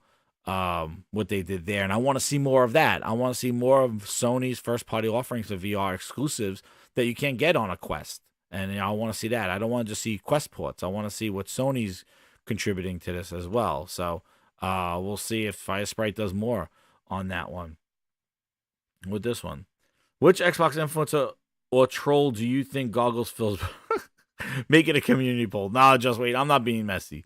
It's GrindsGiving. Be thankful. Hey, let people do what they do. You know, the internet, Twitter's a mess right now. YouTube's people got. Hey, like I said, all I do is share my opinions. I'm not no insider. I'm just here just to chat it up, have some fun, do some videos, and talk about the companies and the executives and just the jokes that these companies are, and look out for the consumer. You and I. That's it. What are we playing? What are we doing? We'll joke about these other guys because they, again, Jim Ryan doesn't pay my bills. I don't give a shit about Jim Ryan. I don't care who the next president is. I really don't care about. I don't care about it. I just care about what they're producing. If they're producing something that's worthwhile, I'm going to tell you it's something to go get. If they're producing trash after talking, now I do have a legacy more so to Microsoft and Xbox, so I know, and I'm just ticked off how that has changed. So that's where the grinds comes in for that one. Synapse, I got to try, and is the Returnal of VR, really, Corey? Ooh, I know, I got to do that one. And GT7. I did a lot of GT7, but I just know. Sometimes I think it's incredible, but if it hits you a certain way, it gets me kind of weird feeling, dizzy-wise, with the GT7. Twitter is a mess, man. Twitter is a disaster. And I want PS share my photos. I want that back. That was a disappointment of 2023 on that one. And I think that's everybody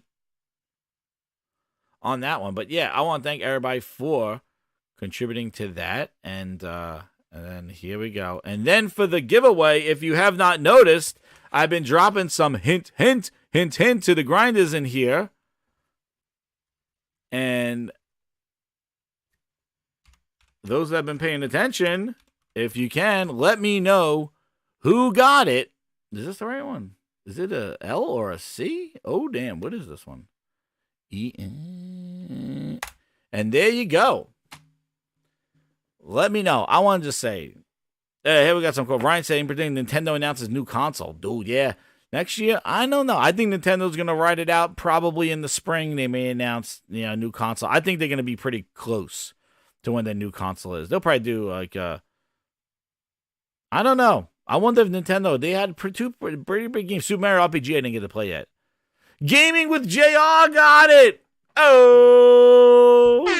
You just made the list. Get that Gaming with JR Jr. Congratulations, Gaming with JR. He just got a $25 thank you PlayStation Store gift card. And thank you. He got the giveaway. Gaming with JR. Congratulations, man. True Witty member for 19 months. It does not need to be on console, but I'll be honest, Insomniac is surpassing Naughty Dog in efficacy and quality. Naughty Dog's next game has to be better. I totally agree, True Witty. Totally agree. But congratulations, man. Look at that. Gaming with JR was flexing. He's flexing his portal. He says the first number came through, and then he caught the second one, and he did it on his portal. Oh, man. There is a smart grinder there. There you go. Gaming with JR flexing. Congratulations, man. $25 gift card for the PlayStation Store as just a thank you for everybody here. And all your support on this channel. And I want to thank everybody again. If you celebrate Thanksgiving, but even not, thankful for the year, we're going to have some more entertainment coming your way, more videos from here. So this week is the holiday. So I'll try to maybe I'll do one on the weekend. Maybe I'll do just a regular video, a short one over there. And then, definitely come back and we'll do the Grindhouse Awards. And there's a lot of fun coming to the end of the year. And then we'll do, watch Achilles and all that stuff. So keep it locked here to the Gaming Grindhouse. Hit that subscribe button if you're new. I don't know, Kratos. I have no clue what's going on in Naughty Dog's games. I've been saying it here. We need, and people yell if they say, what do you mean Sony don't need a roadmap? I want to know. I'm excited. I want to know. That's it. As a consumer, like what? I want to know what everybody's working on. I want to know what I'm going to play, what I'm going to plan to play. Why not? Now, if it gets delayed and stuff, then oops. But that's their job. They know when it is coming out. I don't know. Happy GrindsGiving, Gaming with JR. Congratulations. Thank you. And yes, if anybody new here or whatever like that, hit that like button and hit that subscribe button. We're on our way to 3,000. Thank you, Toolman. Hey, the tools are here. Woohoo! Tools are always coming. But yes, if you don't celebrate Thanksgiving, but I just wish, thank you. I just want to say thank you from me to all you that, new and old school VIPs, OGs, the VIPs, the OG grinders. I want to thank you for all your support and hanging out with us every Monday, coming on the show, talking in the chat, and everything here. I want to thank everybody there. And you have a great holiday week if you're celebrating Thanksgiving. Just have a great week. And gaming, this has been a great year in gaming. This is not like, we've had a great year on everything from like all the consoles, neutral. No, I'm saying like everybody, there's something to play on everything right now. Whether you have phones, you got all the stuff, something to play everywhere. But hey, as long as the quality's there and it's worth the value of the asking price, hey, as a consumer, sometimes you overpay, sometimes you underpay. It is what it is. But keep it locked here to the Gaming Grindhouse. Entertainment, fun, Grinds-Adamus, Phil Ness, Faloots, Jim Ness. It's all here. Herman Holtz quality. And I want to thank everybody there. And I want to say, leave you with the, let's see. And for all you cooking turkeys, don't make them raw. Don't make them wrong. Don't make them raw. And another little tidbit for 2023. Let us compete, grinders. Happy GrindsGiving!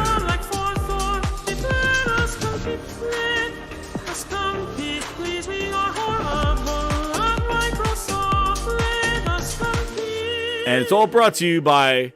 and Psychonauts 2. There you go.